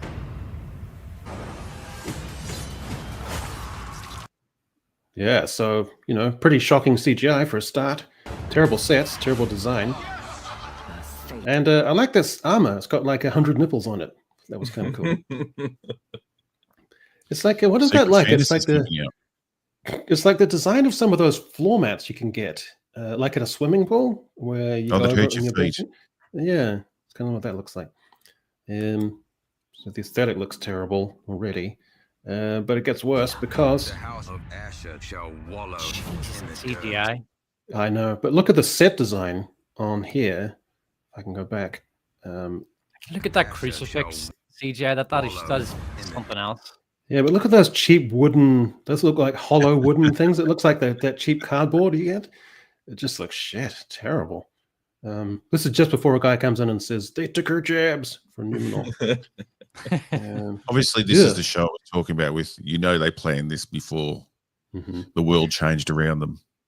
But it seems a little bit like the scene from Spinal Tap with Stonehenge, where like the dimensions were supposed to be bigger. Like this was supposed to be a huge atrium where it would look impressive, but that's what the dimensions came out as. Well, even the crucifix, they look so close together, and there's meant to be a road between them. Yeah, I think the whole gay porn thing. Like if you look at this guy, I think the evidence is kind of mounting up there. It's not good. But this is all leading up, of course, to the introduction of sight never before witnessed in the arena. Yes, there she is. This is nothing new for this franchise. I loved the first couple of seasons of Spartacus. First two seasons were really good, and then I can't remember if it was the third season. There was a black girl boss. It was a woman who was a domestic servant in the house that Spartacus was being trained in. And then Spartacus frees her, and she immediately becomes this really annoying, cringy girl boss. And her sole facial expression becomes that, and she just runs around slaughtering Roman soldiers. God, she was and she develops this girl boss attitude where she's really in your face. Oh, she's insufferable. Can we go back? This is nothing new. This is the second time that this franchise has done a sort of black, aggressive girl boss slaughtering all the men in front of her. Look how hideous this is. Like the lighting's all wrong. The keying with the CGI is all off. Everything looks so tiny. Screen is even the fucking door is really bad. See, look at the frame. Look at the frame on the door. It doesn't blend with the wall properly. It's clearly hideous green screen. And look at the outfits. He just up the top, he's doing, Roman Gladiator. And then as we go down, he's just got shorts on and then runners and socks at the bottom. He's got a sweatpants on, yeah. So the next frame. Well, the light source, like the moon, isn't generating enough light for what's obviously a gigantic, harsh spotlight on that guy. So it's ugly as fuck. Yeah, that's the porn angle, isn't it? I guess so, yeah. I'm sure that's called the porn shot when you're looking down like that. Oh, I hope not. Look at that. She doesn't tell you what. She doesn't look like an athlete. No harm to the girl. She's a bit thick on it. But don't worry, because it's not just a gay porno. Because there's also going to be some obligatory. Why do they have to do a million? What is this? How do you describe this maneuver? Oh, this is a classic girl boss maneuver, like this. Yeah. Galadriel's done this a few times. Very acrobatic spin, this kind of ballerina style thing. Yeah, which doesn't achieve anything. You just want to see a sword go right through her in midair and just cut her in half. Yeah, that'd be great. Or just spike her. Yeah. We've also got some hardcore listen action. Nice. So there you go. It's gonna be nice. Oh, okay. So when does this start? Yeah, what's the release date? If someone could give me a timestamp so I don't have to watch the rest of it. That's a good point, yeah. The word you're looking for is sapphic. That's the cool hot term that everybody's wanting to use. Yeah. What's the term? Well, the rise of the Girlboss. Yeah, what's that term, Greg? Sapphic. That is the in the book world. My wife reads a lot of fantasy books, and that's everybody wants to have a cool lesbian relationship. It's very in vogue right now, and in fantasy and fiction. Growing up watching a lot of movies with lesbian scenes, they never quite get the magic that I'm looking for, though. Well, what's an example of when they did manage to do it for you? What's a lesbian scene where you thought this is engrossing, captivating, compelling, and genuinely erotic? Can anyone think of a scene where all those criteria? Yeah, I can think of one. There's Mulholland Drive is an excellent example of that. I suppose so. I'm trying to think of one. My favorite episode of Black Mirror is a lesbian story. Don't know if they have any sex in it. I hate to be the prude, but it doesn't matter if it's gay or straight. I can't think of a sex scene or an almost sex scene in a show or a movie that I thought was anything but a waste of screen time, and clearly just a horny director who was just like, I want to see some boobs, and you guys all have money. You could do that off screen. Please just move on with the show. I can't think of a single one. And was it hard to come out to your parents, or is this how you're doing? I'll be the fuddy duddy. It's fine. I think it's a giant waste of time. It's ridiculous. Right. Well, it's been good being on this show, but I don't know if I can support this sort of this thinking. But Greg, what about boobs? Look, they're great. Look, they're wonderful. They're wonderful. But they don't tell a story. They only tell one kind of story. Okay, so what about ass? Yeah, that's my favorite.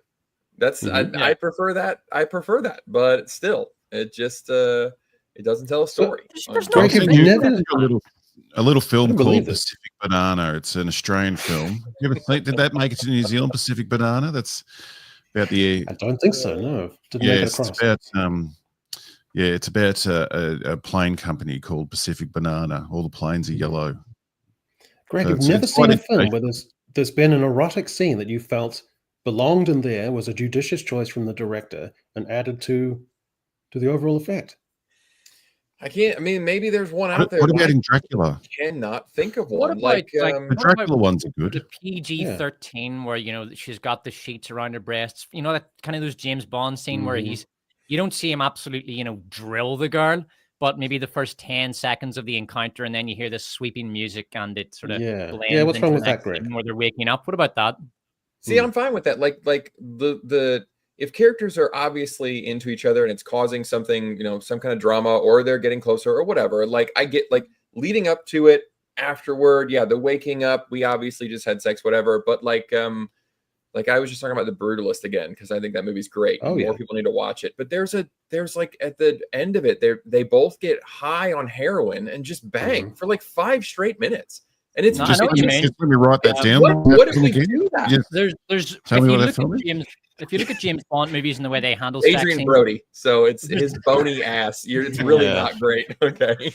There's variety of reasons to take it beyond that. The sort of first 10 seconds of the encounter and then waking up afterward. Like there's I don't really need to see her bent over getting hammered by the guy. I mean, Adrian Brody looks like the Count from Sesame Street in silhouette. So it's not very erotic. It catches a lot of flack, but that 3rd episode from Last of Us, Greg, Nick, what's his face? Ron Swanson is gonna sleep with the other guy. Like they're clearly about to have sex with each other. They're in bed together, and then they cut, and then it's the next day, and you're like, oh yeah, okay, great. They slept together. He's staying. It's getting serious. I didn't actually have to watch any of I didn't need to see any of that. And do I have to point out that what those guys look like, and then what people can look like?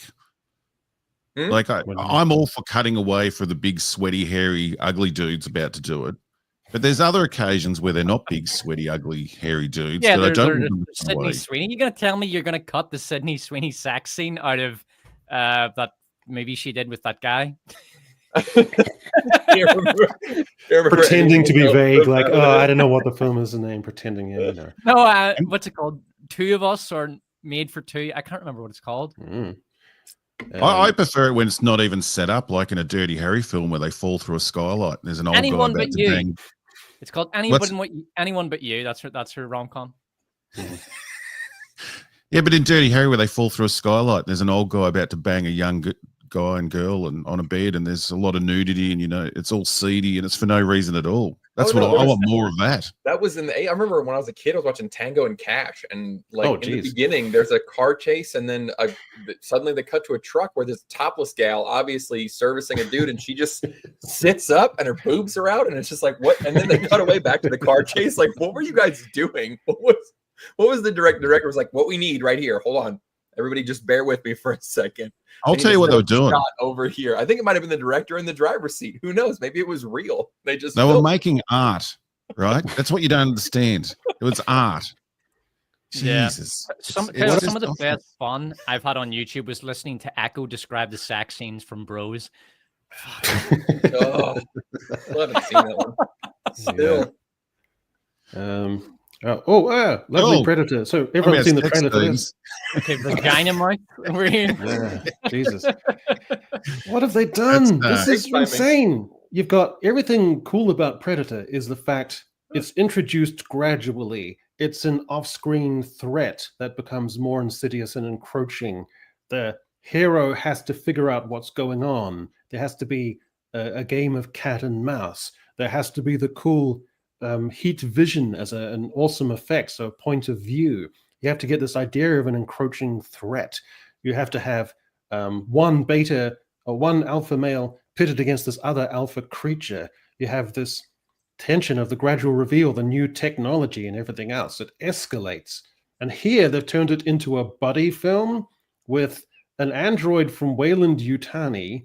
We get introduced to the Predator straight away. He's supposed to be the main character, essentially the protagonist who we're actually rooting for in this hostile environment of a planet. It couldn't suck harder, this film. I haven't even seen it, but that's what I'm saying. I don't think he's going to speak. I think that they're going to do... No, he speaks in the trailer. That thing where she speaks for him, and it's going to be an entire movie where it's going to be like the R2-D2 thing, which is fine in small bits where somebody, they speak to him and you can tell what he was saying. It's going to be this entire movie, I think, unless it's subtitles when he's speaking Predatorese or whatever. He does speak once in the trailer. I think he says, "I am no prayer, I am not prey," or something. Yeah. But they've demystified a character who the whole point of it was to make it mystified. And to be very sparse and judicious in how much you show of him. I mean, it's just so the banality of modern culture that you would not only have that, but you would also cross it over with another franchise in a way that's completely banal and ridiculous. Look how stupid this is. It's the C-3PO with Chewbacca trope, where the character... Oh, fucking hell. Is she from another franchise? Yeah, she's from Weyland-Yutani, so it's from that franchise. As another example of how stupid people on on Twitter are, all I said was the new Predator looks like shit, and the amount of carry on for having an opinion on the appearance of this fucking thing, like that's either you think it looks like shit or you don't. It's a pretty easy conversation. Fucking hell, the retard's coming out of the woodwork to explain that he's a young one. We've never seen a young. No, he looks like shit. The mask looks terrible. But, you had a picture of him with the caption, "I demand to see this planet's manager." Like he's a Karen. I'm not surprised you got that reaction, Robot Head, because I was reading through the comments on the trailer, and they're overwhelmingly positive. Like there seems to be this. Maybe it's the modern audience. I don't know. Maybe they do exist, and they've all gone to. They want to prove how pathetic they are by how much they love something. Like we're seeing it with Avatar. They're just nothing's just mediocre, or nothing's just fun, or nothing just looks all right. Everything looks like the fucking greatest thing that's ever been made coming out, and they're passionate about arguing about it or telling you how desperate they are to see it. It's weird. But the idea of good guys and bad guys has been conflated, because I have a theory that the modern younger audience doesn't like severe, strong emotion in their content. So in Jurassic World, you've got what's her tits, as Desperate would say, who's basically supposed to be a bad character mercenary, but she's also just blanded out into being kind of also a relatable, nice character. And even the guy who's supposed to be the evil white guy is sort of blanded out into having some good elements as well. Everything is narrowed down and occluded because I don't think modern audiences they find it oppressive or confrontational to have characters who are distinct as good or evil in complex and interesting ways, or even just as a powerful force of nature. So to have the Predator as a secluded, dumbed down, benign, just generic character, it's just dude guy. It's basically just dude guy is what the Predator is now. Yeah, well, it's slapped now. And honestly, man, this is, I think, I don't know what the budget on this is, but I think it'll make a lot of money. Whether it'll be profitable, I'd need to see the budget, but it will make a lot of money in terms of its revenue because it's pure slop, and audiences seem to be gravitating more and more towards slop. We saw that with Jurassic World, dog shit or whatever that movie was called.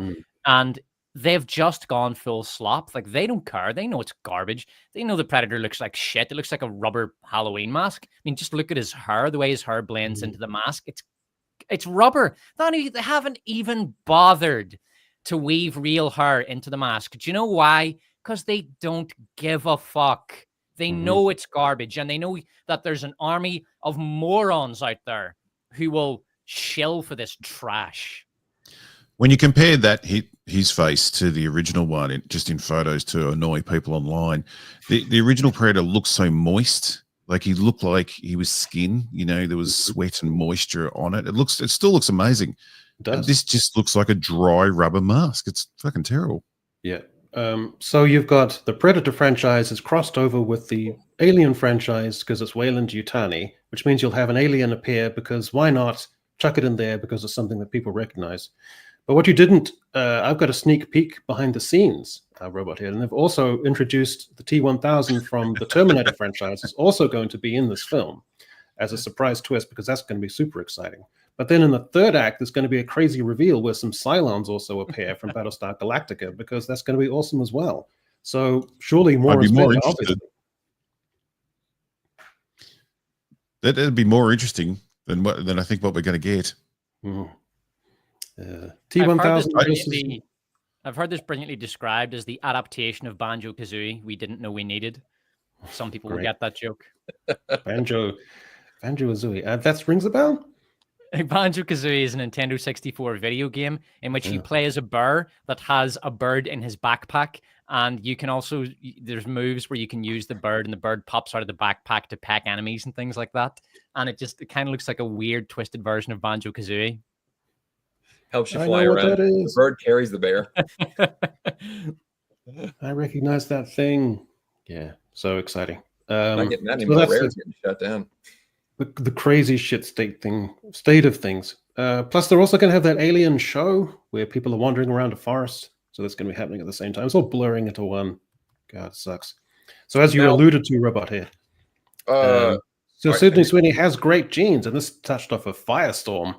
People saying the most Nazi part of the Sydney Sweeney ad for me was the use of the word offspring. Genes are passed down from parent to offspring, often determining traits like eye color, personality, and even hair color. So Sydney, an American Eagle, somehow expect audiences to not interpret this visual as a euphemism for eugenics and white supremacy. It's brilliant. I mean, it's so good because it's not even really worth responding to at this stage. It's just this insane cope. And the answer is very simple. It's jealous, ugly women online who are furious that body positivity is dead and that no one wants to be fat and ugly and disgusting. And all those celebrities that pretended that they were on board with body positivity, yeah, they're all on fat jabs. They're all on Ozempic and whatever the other one's called.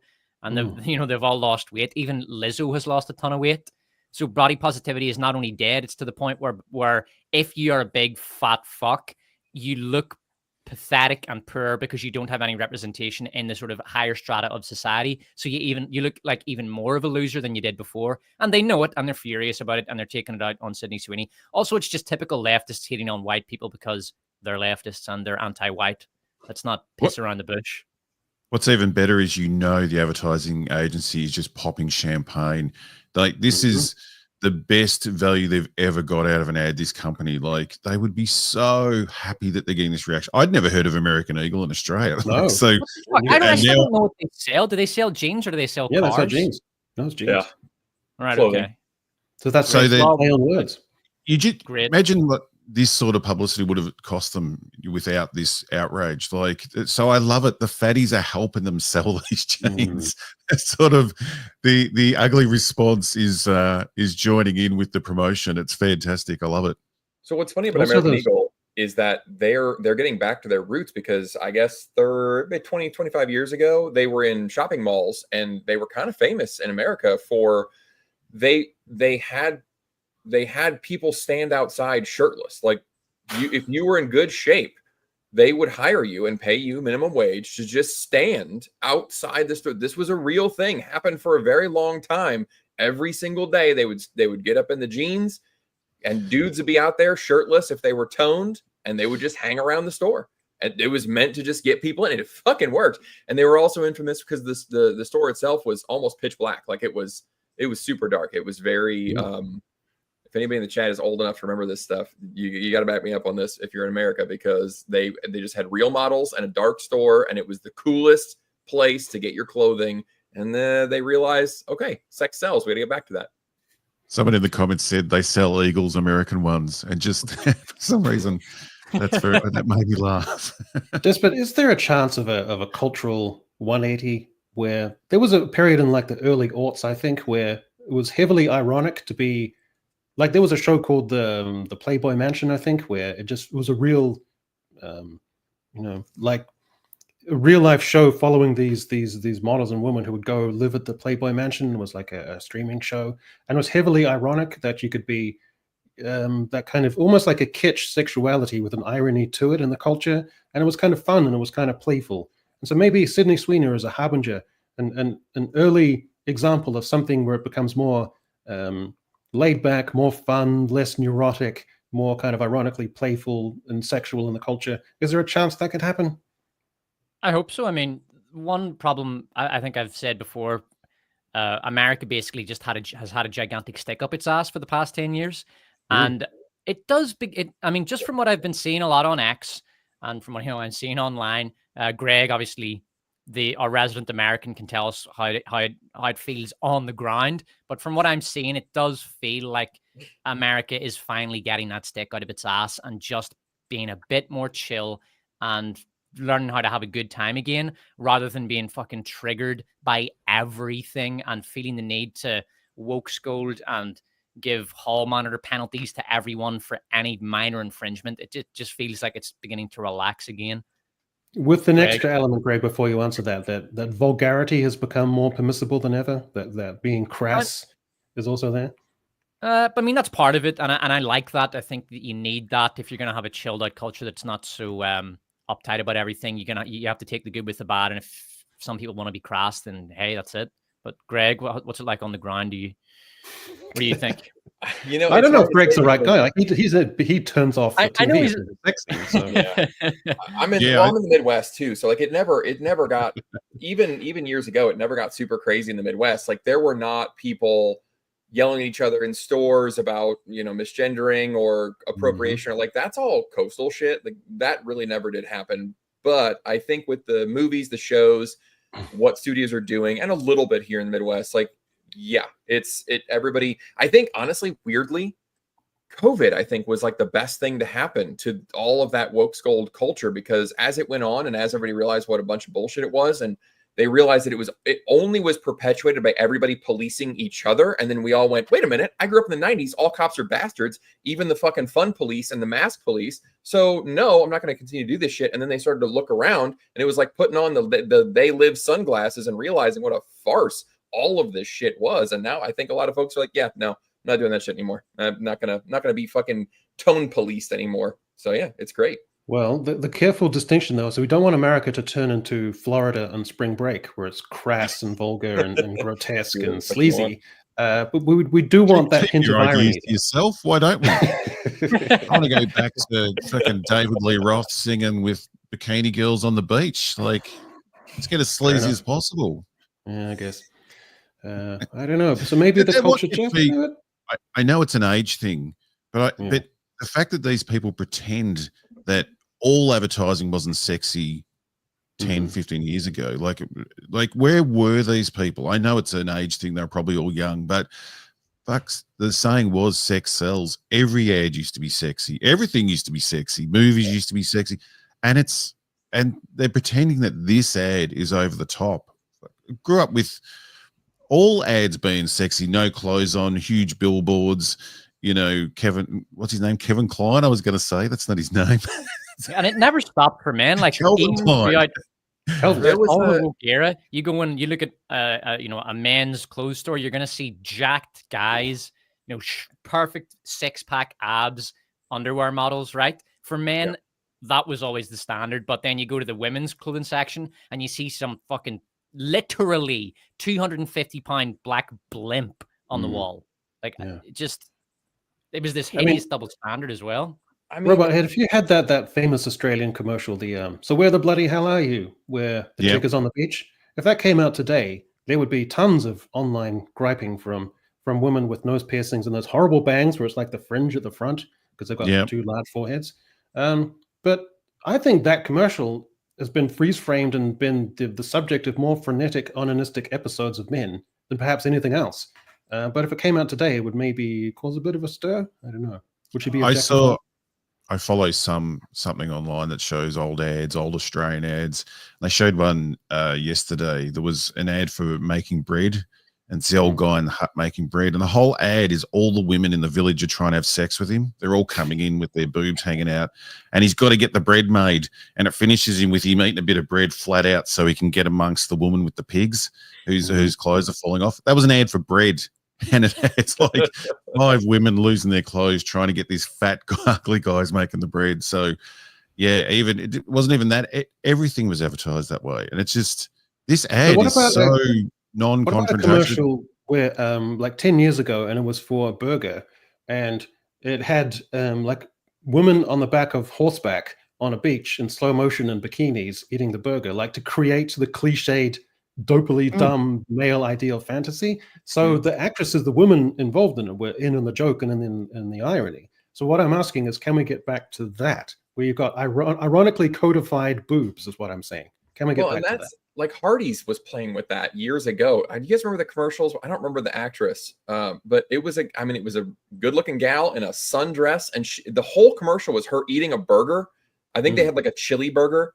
And the chili is like running down her arm and she's licking it off, and it's like it's flopping all over and stuff. Or they had like billboards a while back with a big burger and it just said, grab both buns and eat it like a man. Just like they knew.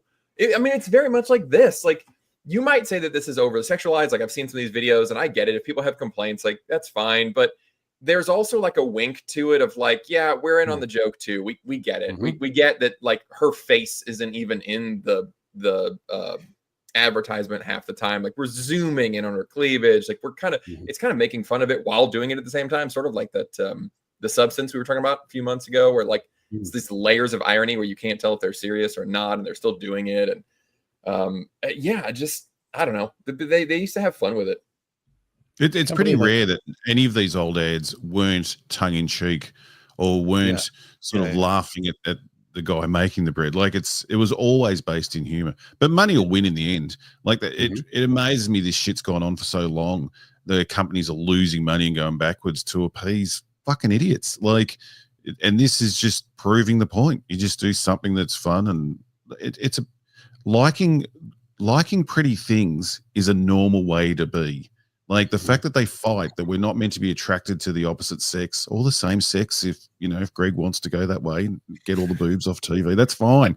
But we're meant to be attracted to other people, and that's what sells things. Like, it blows my mind that there's an argument here, that we listen to these fucking idiots that whinge about it. I mean, they're funny to laugh at, but that and there's on TV that the news is trying to report that there's a serious backlash, and that 99% of normal people don't give a shit. They just think it's funny. So, yeah, it amazes me. But I think money will win in the end, and people will see that this works, and it'll start creeping back in. Thank God. Touching on what Robothead said there, I think Jaguar, their sales went down 98% after that ad. Killed the company. Their car, the Jaguar 00. I'm not a car guy at all, but that is one of the ugliest fucking things I've ever seen. It looks like a render. That's getting released in January or February, something like that, like spring 2026, I think was the release date. and that could well kill the company. So, well, I mentioned the financial difference between Bud Light opting for Dylan Mulvaney instead of Sydney Sweeney to front a campaign. That's literally between two individuals. That's probably $500 million. Incredible stuff. well, it's like you said, it's out of touch executives who simply cannot see the ground shifting under their feet. They didn't understand why their base would be so infuriated by the brand going trans. And, same with Jaguar, just horribly, horribly dated to the point where even the mainstream media were mocking it. Like, that's how bad it had gotten, but it was just out of touch idiots who are stupid and unqualified and simply not able to get their finger on the pulse of the culture and see what's really going on. Well, the best example. I have to interrupt everyone. Vex is in the chat. Vex, I need you to come up with a couple of examples of legitimate sex scenes in films that were artistic, a judicious directorial choice that added to the film, that were erotically engrossing and appealing to show Greg the error of his ways. So Vex, if you're in the chat, think it through. We'll give you a minute, and just a couple of sex scenes that you felt were intrinsically important to a plot and a story of a movie. So that's your little homework there. Sorry, Robert Ed, you were saying? The best example of out of touch at the moment, speaking of Jaguar, is Dodge cancelling all their petrol muscle cars and bringing out an electric muscle car that has a speaker that imitates the sound of an engine. And it's already been cancelled. And I think they literally sold in like 200 or something in America, like models. And apparently there's thousands sitting in warehouses, and they just cannot sell these things. How insane do you have to be running a company that has lived and breathed selling V8 loud cars that can do burnouts and making an electric version and thinking people are going to buy it with a speaker at the back, which has to be the most embarrassing thing you could ever fucking possibly do. It's worse than not wanting boobs in movies is drive around in a car that's got a speaker out the back. I actually have. That was the plot I have that to car. a comedy movie. My family own a car like that. It's very tiny, and our son rides around in it, and he pushes a little button, and then the car goes vroom, vroom, vroom. And it also doesn't have a petrol engine. You actually have to push it. It requires kinetic force. So I admit I own one of those cars. Greg, do you ever buy one of those cars? But I bet that car's not trying to sell itself as a muscle car. That's what Dodge did. Like they were trying to sell a muscle car. At least that car is probably sold to be pathetic. Where the Dodge that was that is not pathetic. You take that back. That is a Benz, or at least it has a little plastic Benz badge on it, and it's very tiny, but it's a bit all right. So don't call it pathetic. There was a movie with Kevin James, and that was the plot. It was like he was an engineer that was trying to make an electric car that sounded and felt like a real V8 one. Somebody's got to remind. I got to find the title. Well, Dodge watched that and actually built it. And again, we're talking about films coming out that are out of touch with how the world's going. That Dodge is going to disappear because of that one car. It's hilarious, and it blows my mind that made it out of the showroom and into the real world, and they exist, and they expect people to buy them. Well, the thing with those engines as well is that they reverberate in a certain kind of way, and they even have like a rumble to them. Like you can, the rumble of that engine it's got that kind of guttural sound to it.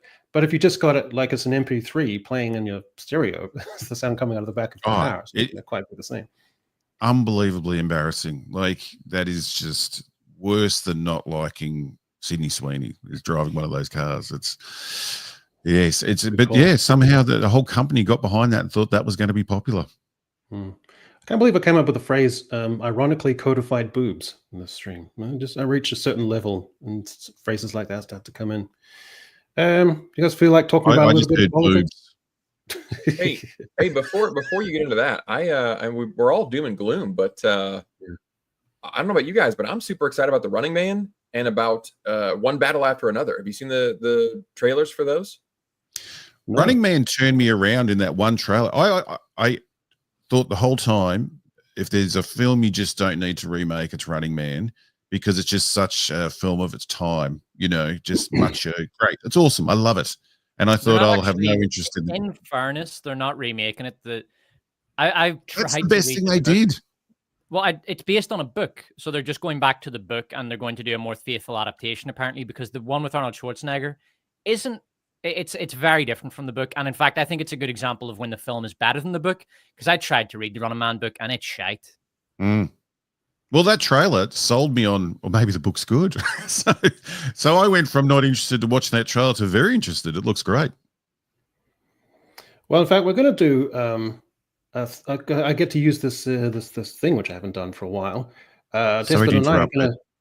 I'm sorry, Echo. Greg, what was the other one you mentioned? I will let you move on. One battle after another. It's Leonardo DiCaprio and Benicio del Toro, and it is like DiCaprio is a former like revolutionary, and he's playing it like you can't tell if he's still believes in whatever cause he was doing, or if he's like an old mushroomed, stoner that is now being chased by Sean Penn, who he once faced off with in the past or something. It looks, I don't know the right word to use. I don't want to say eclectic or like weird, because I don't want to give it like a comedy vibe, but it looks interesting. It's the best word I can come up with. I don't know. I want to see it. I am dying to go see what this movie turns out to be. It looks like a lot of fun, but it also looks like it's got a lot of action. Chat says The Dilemma. That's the one. That's the one with Kevin James. I have seen clips. An electric car that sounds. It's a freaking Dodge Charger or something. I have seen clips from that film you're talking about, but I had no idea what it was about. Apologies, Echo. I will not take over again. I just wanted to know what the other one was. That's fine. Yeah, I'm kind of pumped about that one, and Running Man. I think those look good. Right. Well, Despot and I are going to duke it out with what I guess we're going to call unpopular takes.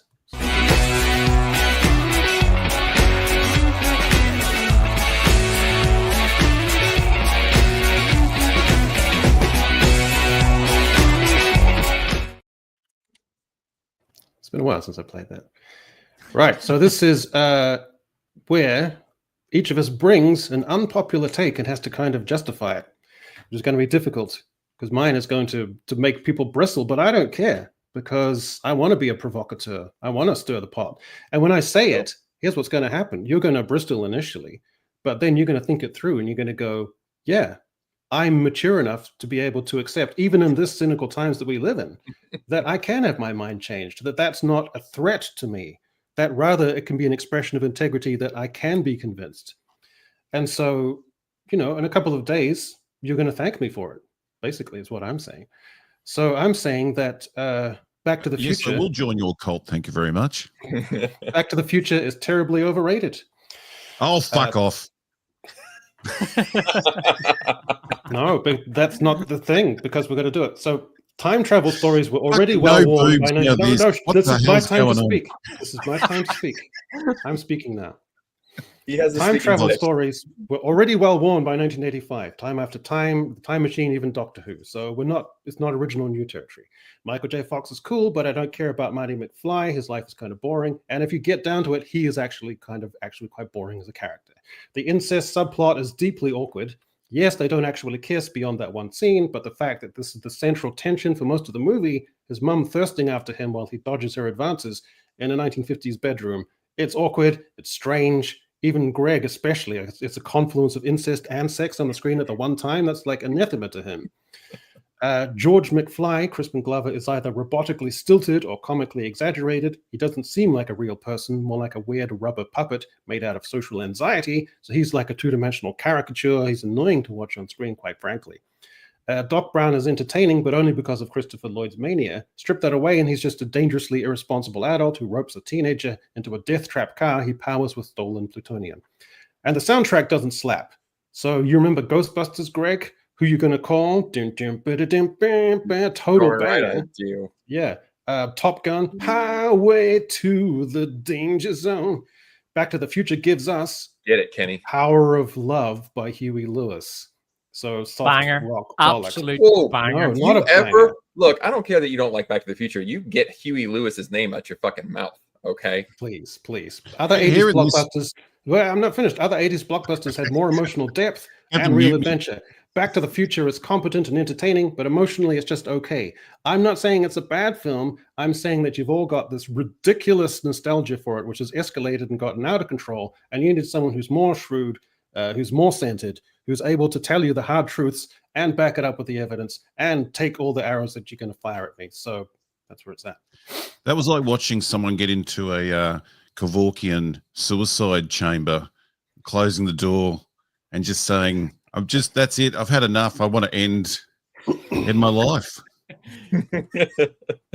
Look, there's a lot to address in your criticism, but I'll take it. Yeah, because there's so much to criticize. All right. So Marty is supposed to be that kind of slightly more dull character. He's like the still center around which all the craziness happens. Because if he was also a very extreme character with a highly accentuated personality, you would have him and you would have Doc Brown and you would have his father, who are already like that, and they would clash horribly. So it would create character dissonance. So he's not really he has a little bit of an arc, but he's not really supposed to have an arc. If you actually look at the movie, and this is one of the reasons I love it, Doc is the one that has the arc, especially over the course of the trilogy. Doc has a brilliant arc. You know, he comes to realize that family is more important than the science. Human relationships are more important than his, crazy scientific experiments. And the ending of Back to the Future 3 is one of my favorite endings of a movie. It's just perfect, and it completes Doc's arc. His father also has a really big arc. You know, he is this kind of goofy caricature, but at the end of the movie, he feels much more real, much more like a real, proper, mature man. And it works brilliantly for that reason. That the character dynamic I would describe in Back to the Future, I would describe it as perfect. To say the soundtrack is bad is insane. That's Alan Silvestri wrote one of the greatest scores of all. He's the same guy who did the Marvel theme. He's the same composer. Alan Silvestri wrote one of the greatest soundtracks of all time for Back to the Future. It's an absolute masterpiece. The main theme is one of the greatest themes ever written for a movie. And Huey Lewis and the News, they wrote a couple of fucking bangers for that movie.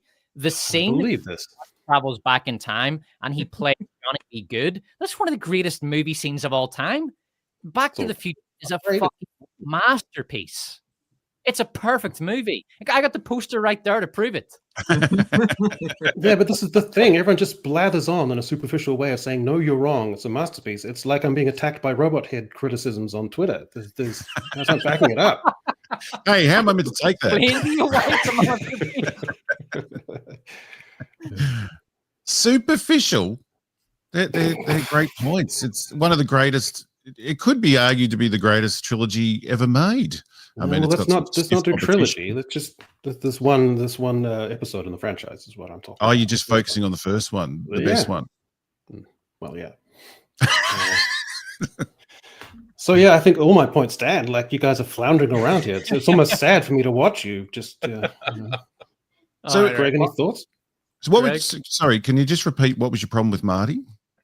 Well, I think man character who's relatable, like the Peltzer character in Gremlins, for example, that's fine. But I just don't think that he's especially interesting at all. He's okay, is what I'm saying. He's fine. But I don't feel any particular emotional strength or feel any particular relief when he, at the end of the film, when his life is somewhat better. It's okay. It's not great. I don't know why everyone rates this as one of the top films of all time based off that performance as a relatable, endearing everyman. It's okay. But I think he's perfect. I think Despo got it right. Like, it's like the madness is around him. He's holding the hand of the audience. Like, he's trying to just make it through this crazy story, make it make sense. And all the craziness and the personalities are around him. It's all happening to him. And like, as the audience, that's who we're going with. I think he's perfect. Yeah, but do you feel an emotional, intense catharsis at the end of that film where it feels richly warm at the end in that way that 80s can do? I think yes, because what I like about the plot of this one is that it gives you all the fun, but at the same time has the characters learn that all of these personal ambitions and Doc being the loner and Marty just not wanting to live a simple family man life and all of this, it teaches them that those things are not great, but also without not slapping them. But also, you, the audience, still get to go on an adventure, and you don't have to feel bad about it either. So you get all the fun. You still learn a fun moral lesson. Everybody has a nice journey and learns that lesson at the end, and it does it without bugging anybody, the audience or the characters. It's great. And the incestuous part is the comedy of the film. Like, it's like, if they played it that they were into it, but he's not like he's freaking out about it. Like it's an amazing part of the film. Like he doesn't want to hit on his mum. Like, but I don't understand. Yeah, what even though his mum is hot, you know, sometimes when I watched that film, I was thinking, man, would you, even if it was your mother, because she's here, like Jesus. And here's the thing for you, Vex Electronica, is that I was no boobs, but maybe incest. This is outrageous. I have to respond to Vex because this is an outrage. I'll tell you about the real boy. The real boy was the boy who was following the arc of, is it Gordy in Stand By Me, the sensitive boy who's also the writer. I was the boy who was up in the attic of the school reading the never-ending story with Falcor the dragon at the end. That's the boy I was. So no, you're in the school clock tower trying to take out people that were having fun talking to girls. That's not true. What I'm saying is that I've shown you emotional allegories or analogs at the time, which shows that the 80s could have a beauty to it, a richness to it emotionally. And then this film comes out, which is fine. It's a good thrill ride. It's a fun and daring premise. What I'm saying is that you've all mythologized it and you've turned it into this thing that it isn't really. Right. And again, you'll thank me. We got, after my section, we got 16 super chats to get to. So yeah, that's true. Okay. So anyway, Tispert, you're up. All right. So my controversial, unpopular opinion is that The Dark Knight is extremely overrated. I'm not saying it's a bad movie. It isn't. I think it's a good movie, but I don't think it's a great movie. And I will explain why people do think it's a great movie. I would compare The Dark Knight to an album which has maybe 4 or 5 absolute fucking bangers on it. And so people think it's a great album. They say it's a masterpiece. But what they forget is that it also has 7 really mid songs on it, like 6 mid songs and 1 really shit song. And everybody just ignores those and talks about the bangers. And it's like, no, you can't just pay attention to like the best scenes in The Dark Knight. And the Joker's, he's great. But even the Joker, there's problems with his character. And there's a little bit of character dissonance, I think, and I'll get to that. So they love to pay attention to the highs, but they never talk about the lows. And there are plenty of lows. There's plenty of dull stuff in there. I have a video, which is actually one of my most watched videos. It's vaguely bizarre, about how the opening scene doesn't make any sense. And it's this terrible plan. The Joker has a terrible plan. And one of the biggest responses in the comment section is, it's because the Joker is an agent of chaos. Don't you understand? He's an agent of chaos. If he's an agent of chaos, then why does he come up with this extremely intricate plan that is the complete opposite of chaos? And he does this repeatedly. He comes up with these very intricate plans. Like, he's able to infiltrate a funeral by posing as a police officer. He captures the old police officers, puts on their... Do you know how much planning goes into that? It's an extremely intricate, complex plan. That's not that's not the action of an agent of chaos. That's a guy sitting down for many hours to think about a plan and have all these different moving parts. The scene logistics in many scenes are nuts. Like, there's a scene where a city official walks toward the window after making a comment about the Joker, and just as he approaches the window, a body falls onto the window. Much of it is just so contrived and convenient. For example, when Batman goes to Hong Kong to capture the Chinese billionaire, what does the Chinese billionaire do when he realizes that the building has been infiltrated and it's probably Batman? Does he go to his safe room? Does he just go to a random floor where Batman won't be able to locate him? No, he pulls out a gun and goes after Batman. Now, why does this man do this, despite the fact that he has plenty of bodyguards who can take down Batman? Because the plot needs to happen, because the plot needs Batman to capture him and bring him back to Gotham. It's really, really lazy writing. The mob are a pack of morons who just trust the Joker and hire him because, hey, we got to get rid of Batman. And this utter lunatic who we know very little about, he says he can get rid of him. It does have its highs, but man, there's a lot of dumb stuff in that movie, a lot of contrivance, and a lot of boring scenes. You know, it has these really fun, high-octane action scenes, but a lot of the scenes are just fucking dull. The romantic subplot between Maggie Gyllenhaal and Bruce just never really took off for me at all. It was a very tepid subplot.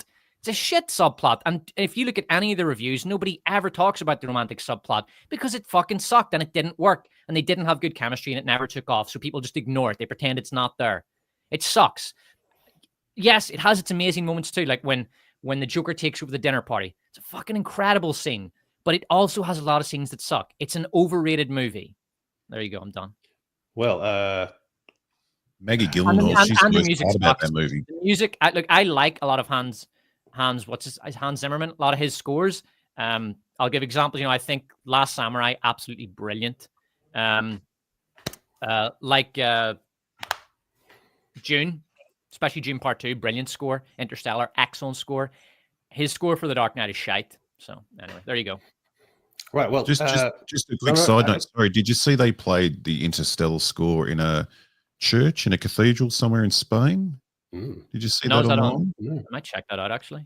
Yeah, it looked amazing, and they packed this cathedral, and they did the soundtrack. Anyway, looked quite good. It just popped up on Instagram or somewhere. I saw it. Yeah.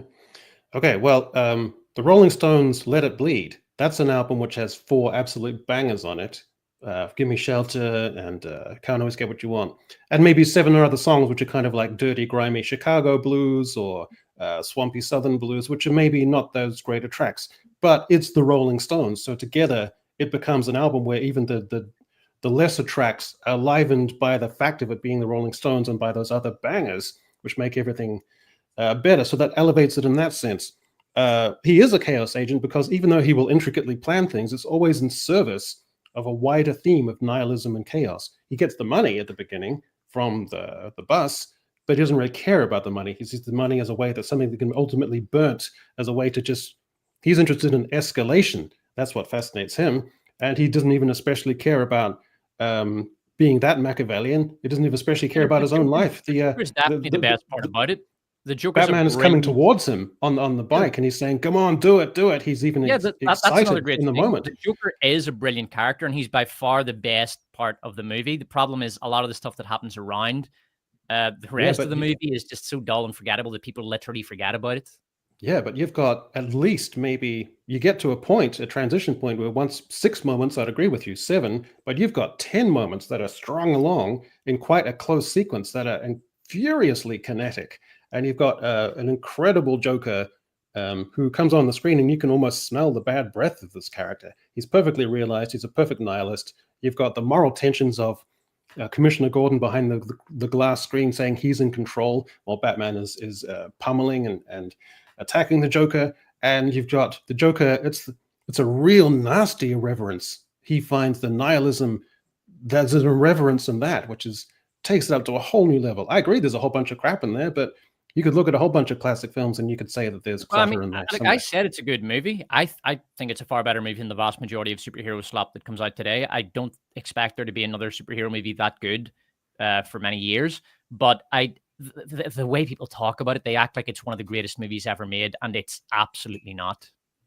Well, you can talk me down from one of the greatest ever made, but you won't talk me down from its almost a unique and singular, brilliant exercise in filmmaking, which elevated, for me, superhero films. That's where I want it to be. It's pitch perfect for a superhero film. That's what makes it singular, and that's what makes it so special. So that's. Does anybody else want to speak on this before we move on to Greg? Oh, I mean, I guess I gotta try. Although I don't think it's that hot of a take. No, it is. It's the best movie ever. It's the best movie in the trilogy, as a matter of fact, because it builds on the foundation from the first movie. Ra's al Ghul convinces Batman that he's going to have to make hard choices, and Batman thinks that he can have both. But this movie proves that he can't. And your assertion that the romantic bit is tepid, that plays into the point, because Maggie Gyllenhaal's character never actually liked Bruce to begin with. That's why those scenes don't feel good. It was a meta commentary on the unrequited love that he felt, and so that's why it worked really well. And I don't know, man, I'm out of words. I don't know. What's your unpopular opinion, Greg? I think the Thunderbolts was really good. 7, maybe 8 out of 10. I think that this movie was far, far better than people give it credit for. And I think it's far better than it should have been, given the pieces that they were set up to work with. They were handed a John Walker that didn't have any kind of setup, and they tried to make him to be a villain in the show, which absolutely did not work. And they used him to the best ability that they could. They were handed a bunch of no-name characters, one of which they brilliantly just shot in the face in the first 5 minutes, which I thought was the most elegant solution. I think I wish they would have also done it to Ava, the ghost, as well. I think that was fantastic move. When you're delivered a pile of crap, you pick the small bits and you throw away the big chunk, and that's what they did with the Taskmaster. I think that was a brilliant move. I think that it approached the idea of these B-tier heroes with a bad past in an intelligent way that made them wrestle with all of the things that they had done and what they were blaming themselves for, even though most of them had no reason to, which was a really great commentary on imposter syndrome and how a lot of us do the exact same thing. We wrestle with things that we don't have control over at all. And so, again, I wish it were a 9 or a 10, but I think that what they had to work with and what they pulled out from what they were given, I thought they cobbled together a really, really strong movie that did a good job telling the themes that they were going for. That imposter syndrome, that blaming yourself for stuff, that trying to move on from bad decisions in the past. Overall, I thought it was fun. I had a very good time with it. I thought that the characters that I liked were given respect. I thought Red Guardian was fantastic. I think Walker did a really good job. The only one that I don't think was super strong was Yelena, honestly. They tried to take her too seriously. Overall, my whole family liked it. I'm looking to stream it again. I thought it was a strong movie, and I give it more points for being better than it had any right to be with what they were handed. All right. Well, Robot Head, if we can take it as a given that my take on Back to the Future is the winner, who are you putting in second place between Greg and Lisbeth? Your one makes me question if I'm ever going to talk to you again. That's Is it my equivalent of the underarm delivery? Sorry, Greg, I haven't seen that film at all, so I can't comment on Greg. So maybe I'll make Greg win. Right. I'm not offending anyone. I'm picking the person that I don't even know if he's right. All right, well, we've got to jump into some super chats while we're here. M8566, patron saint, presiding saint of this channel, gifted 5 Echo Chamberlain memberships. I hope there isn't a finite number of them because, M8566 is probably scraping the barrel of memberships that are available in cyberspace. But we do thank you, M8566. Hey, Robot Head, what was your favorite part of Sheev Talks and/or video? I haven't seen it. So I don't know. Yes, I don't know. I don't get to watch many other people's videos. You guys probably know when you make videos, there's not a lot of time to watch other people's videos. Yeah, I find that. No, I haven't seen it. Yeah. So yeah, I don't know. But yes, you can tell me if there's good bits. Do I get a mention at all? Sometimes I get mentioned in these videos. I don't even know.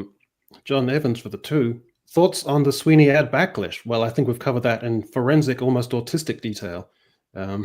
So, yeah, hopefully we've answered all your questions, John, earlier in the chat. Gary Barber, member for 5 months. I'd guess the way Gunn and his brother talked about Superman before the movie and the bad trailers cost them around 100 million. No, I think they kept it pretty restrained. They managed to sort of tone it down. They didn't do... It was the whole refugee thing, but that kind of lasted a day or two and then flamed out. So I don't think they did too badly. Chris Schick for the 20. Greg gave us an Oscar-worthy performance in Despote's last video. Am I right, boys? He did a great job. You were back as Dr. Greg? Somebody was asking for an all right, boys, about Sydney as well. Yeah, Greg did a great job. All the comments were positive. A lot of people in the comment section were loving Greg's Dr. Greg performance. Oscar nominated, actually. Excellent. Mike Hunt for Australia, $5. For a commie TV show, Star Trek's Prime Directive is pretty based and red-pilled. There's a lot of words in there. Prime Directive is pretty based. Yeah, I think so. Yeah, they're not trying to impose themselves, I guess.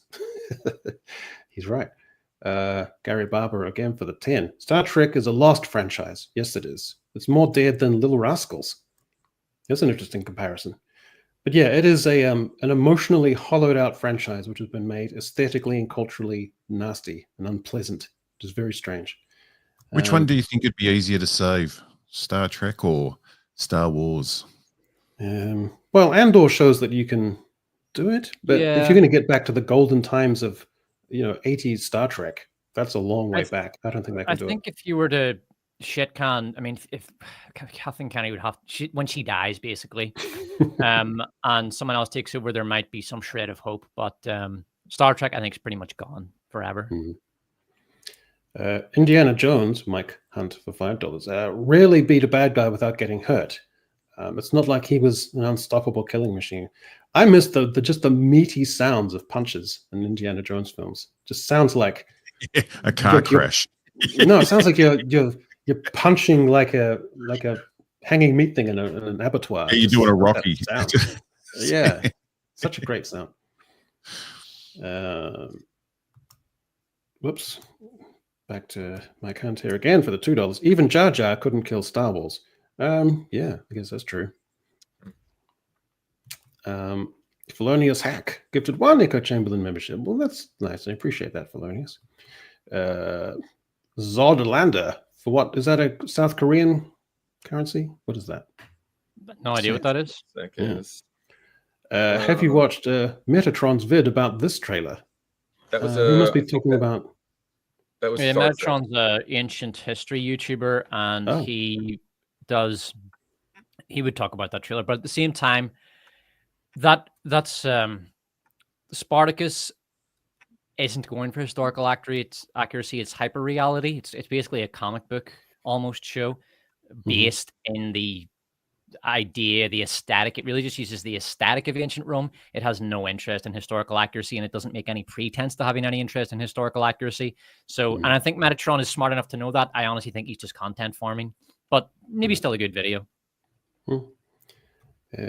Joshua, mod extraordinaire, upon which everything depends, for $4.99. What's your favorite movie of 2025 so far? For me, it's F1 followed by Warfare, which are only 2 of 3 I'd rate above a 5 out of 10 of the 26 I've seen. Jesus, 26 films. Yeah. God, I've probably seen, I don't know if I've seen that many from 2025. I've seen a lot. My favorite's K-pop Demon Hunters. Masterpiece. Demon Hunters. That's a 10 out of 10 movie right there. It's fantastic. Have you seen that Robot Head? I can't imagine you have. Can't imagine this. No, I haven't seen that one. I'll put it on the list though. Any boobs in it? Animated boobs, but not full frontal boobs. Animated boobs. Nips. No You'll nips, be surprised, I think, by how much you like it. It is really, really good. Joshua again for the 5. Good news. 2026 should be better with films from Nolan, Spielberg, Scorsese, Eggers, Villeneuve, Raimi, Flanagan, Lord and Miller, and a full Spidey movie. Yeah, that's if there's any super chat which has actually legitimately lifted my spirits in the last 3 or 4 months, this would be it. Look at that. That's a pretty good suite of names right there. Don't take that personally, everyone else that did a super chat. We do appreciate and love you. Yeah. But Nolan's Odyssey, Josh that gets could be extra good. points for being such a damn good mod. Yeah. Yeah, that looks pretty good. That actually looks pretty good. Ballistic Mech for the 10. Aussie there. Despot. Can you give us a distorted "Am I right, boys" for Sydney Sweeney? I absolutely would, but my daughter is napping right now, so I have to keep my voice down. But I promise, if on the next stream she's not, then I will do "Am I Right, Boys" at the start of the next stream. Okay, it's locked in, Ballistic Mech. It's locked in. It's airtight. Yeah. Joshua again, member for 6 months. Can Rags and Fringy guest soon? That'd be great. That's a good point. Yeah, I'm yet to sort of get through that membrane of that whole EFAP thing, but I'm sure that'd be great. It'd be really good. And it'd probably be unusual for them to be on it for like 2.5 hours. So they'd probably appreciate it. I'll get in touch with Mauler and see if he can get me in touch. M8566, again, patron saint, trying to convince me that Maggie Gyllenhaal is beautiful, is most unbelievable part of The Dark Knight. Yeah, that's the thing that I never like. You see Bruce Wayne walking through the door with these 2 fucking stunners. He's got like some Russian opera singer, just one of the most 10 out of 10 stunningly beautiful woman, and he's simping after Maggie Gyllenhaal. Like, come on, it is a stretch. Yeah, that's right. Actually, her physique was a little too awkward somehow. I can't quite put my finger on it. She's just a plain Jane. I'm not saying she's a bad-looking girl, but she's a plain Jane for an average Joe. She's not fucking billionaire, mate. Like he's gonna go after. When he's picking who to save, it's no surprise that he doesn't go for her. Yeah. Move on. Yeah, I don't know. She had a cultural moment. Maybe she was supposed to project a kind of like homely kind of empathy that we're supposed to like? I don't know. MA566, again for 11 months. Dedicates about half the video to Robot Head, lol. Well, yeah. Oh, well, at least he must like me. I'm guessing he says all good things about me. Oh, yeah. That's what usually happens. Well, I think that's pretty much it. I was going to do some political stuff about boats, but I don't think we really have the time for it. So all that really remains is for me to go around the horn and ask everyone what they've got going on. So, Despot, what can you tell the folks? Good job bouncing back from the Boyle incident, I guess we'll call it now, with a nice popular video after that. Yeah, I appreciate that. Yeah, I have a Danny Boyle video currently in copyright prison, but Disney aren't going to respond to my dispute, so that'll be up on August 20th, I think. But on maybe, what day is it? Wednesday, maybe on Sunday or Monday, I'll be releasing a video about The Force Awakens. I've never actually done a review of any of the Disney sequel movies. So, and because it's almost been a decade since they released The Force Awakens, I decided to do a retrospective because I've actually never seen that movie since I saw it in cinema. So I went back and watched it, and I'm going to be honest, I know that its reputation suggests it's the best of the Disney sequel trilogy and is kind of entertaining and maybe even mid. I went back and watched it, and tell you what, man, it's absolutely terrible. It's so shockingly awful. I was genuinely surprised at how bad it is. So that's my next video topic. What's the length of it going to be? My video is going to be about 45 minutes, maybe. Mm-hmm. Well, I'm interested to see how yours does. Are you going to have any particular angle to it? Or is it just going to be straight? This is a retrospective. Well, I'm trying to skip over the most common, almost cliche criticisms. Like it's a knockoff of A New Hope.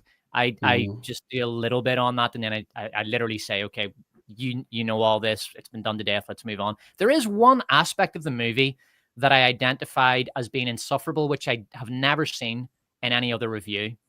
And it was really interesting. So watch out for that, because it's a really, really horrible part of the movie that I thought, oh my God, this is awful, but nobody's ever talked about it. Greg, what can you tell the folks? Well, first of all, you should go check out, I guest starred in a video with Despot. That is his one on, what was the title? Hang on, I can look up the title. About skin. There was a short film that won an Oscar. And it's I was part of a rewrite that he did, which was far better sounding than what that friggin' movie was. But I did a video about game monetization and how companies try to trick you into spending money, which I'll be working on trying to get a better thumbnail. And then later this week, I've got a video about characters that you weren't supposed to like, and then they tried to remind you how much you weren't supposed to like them, and it still didn't work out. And that's going to be the first one with an editor that I'm hiring. So actually, I'm about to go. I have a rough draft that he just sent me, so I'm going to go preview that. And hopefully it looks far more professional than my normal stuff. I'm kind of excited to see what he's got going on. I did like the, while it's on my mind, the little meta moment where in a video, you're complaining about computer games and video games that take your money and illicit and kind of grotty ways. And then you tie that into wanting to get subs. And then you had an image of you giving yourself the finger whilst editing on your computer. And lots of meta layers in that, which I appreciated. It's just it's another character. Oh, editor Greg. He's surly. And Robot Head. Today's featured guest. What can you tell the folks?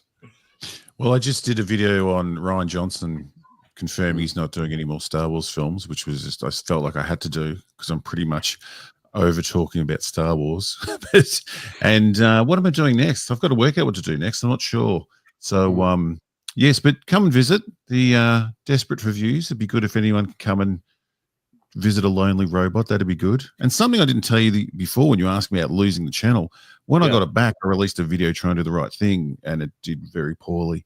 And then YouTube told me, even though we know you have the channel back, we halt promoting your channel at all or any of your videos for at least a couple of weeks to make sure it's you. So that was interesting. Wow, very strange. They could have told you that beforehand, maybe. Yeah, don't get hacked. So you heard it here. Robot Head is being screwed. He's had a fucking rough go, but recently, so just head over to his channel and watch some videos. Thank you very much. Yes. Well, so that's it, folks. Very pleasant stream. All that remains for me to do is to thank Despot of Antrim, Robot Head, and Mr. Greg Owen, and leave you as we always do with thoughts and reflections culled from the internet to see us out. So, kakiti ano, and we'll see you on the next stream.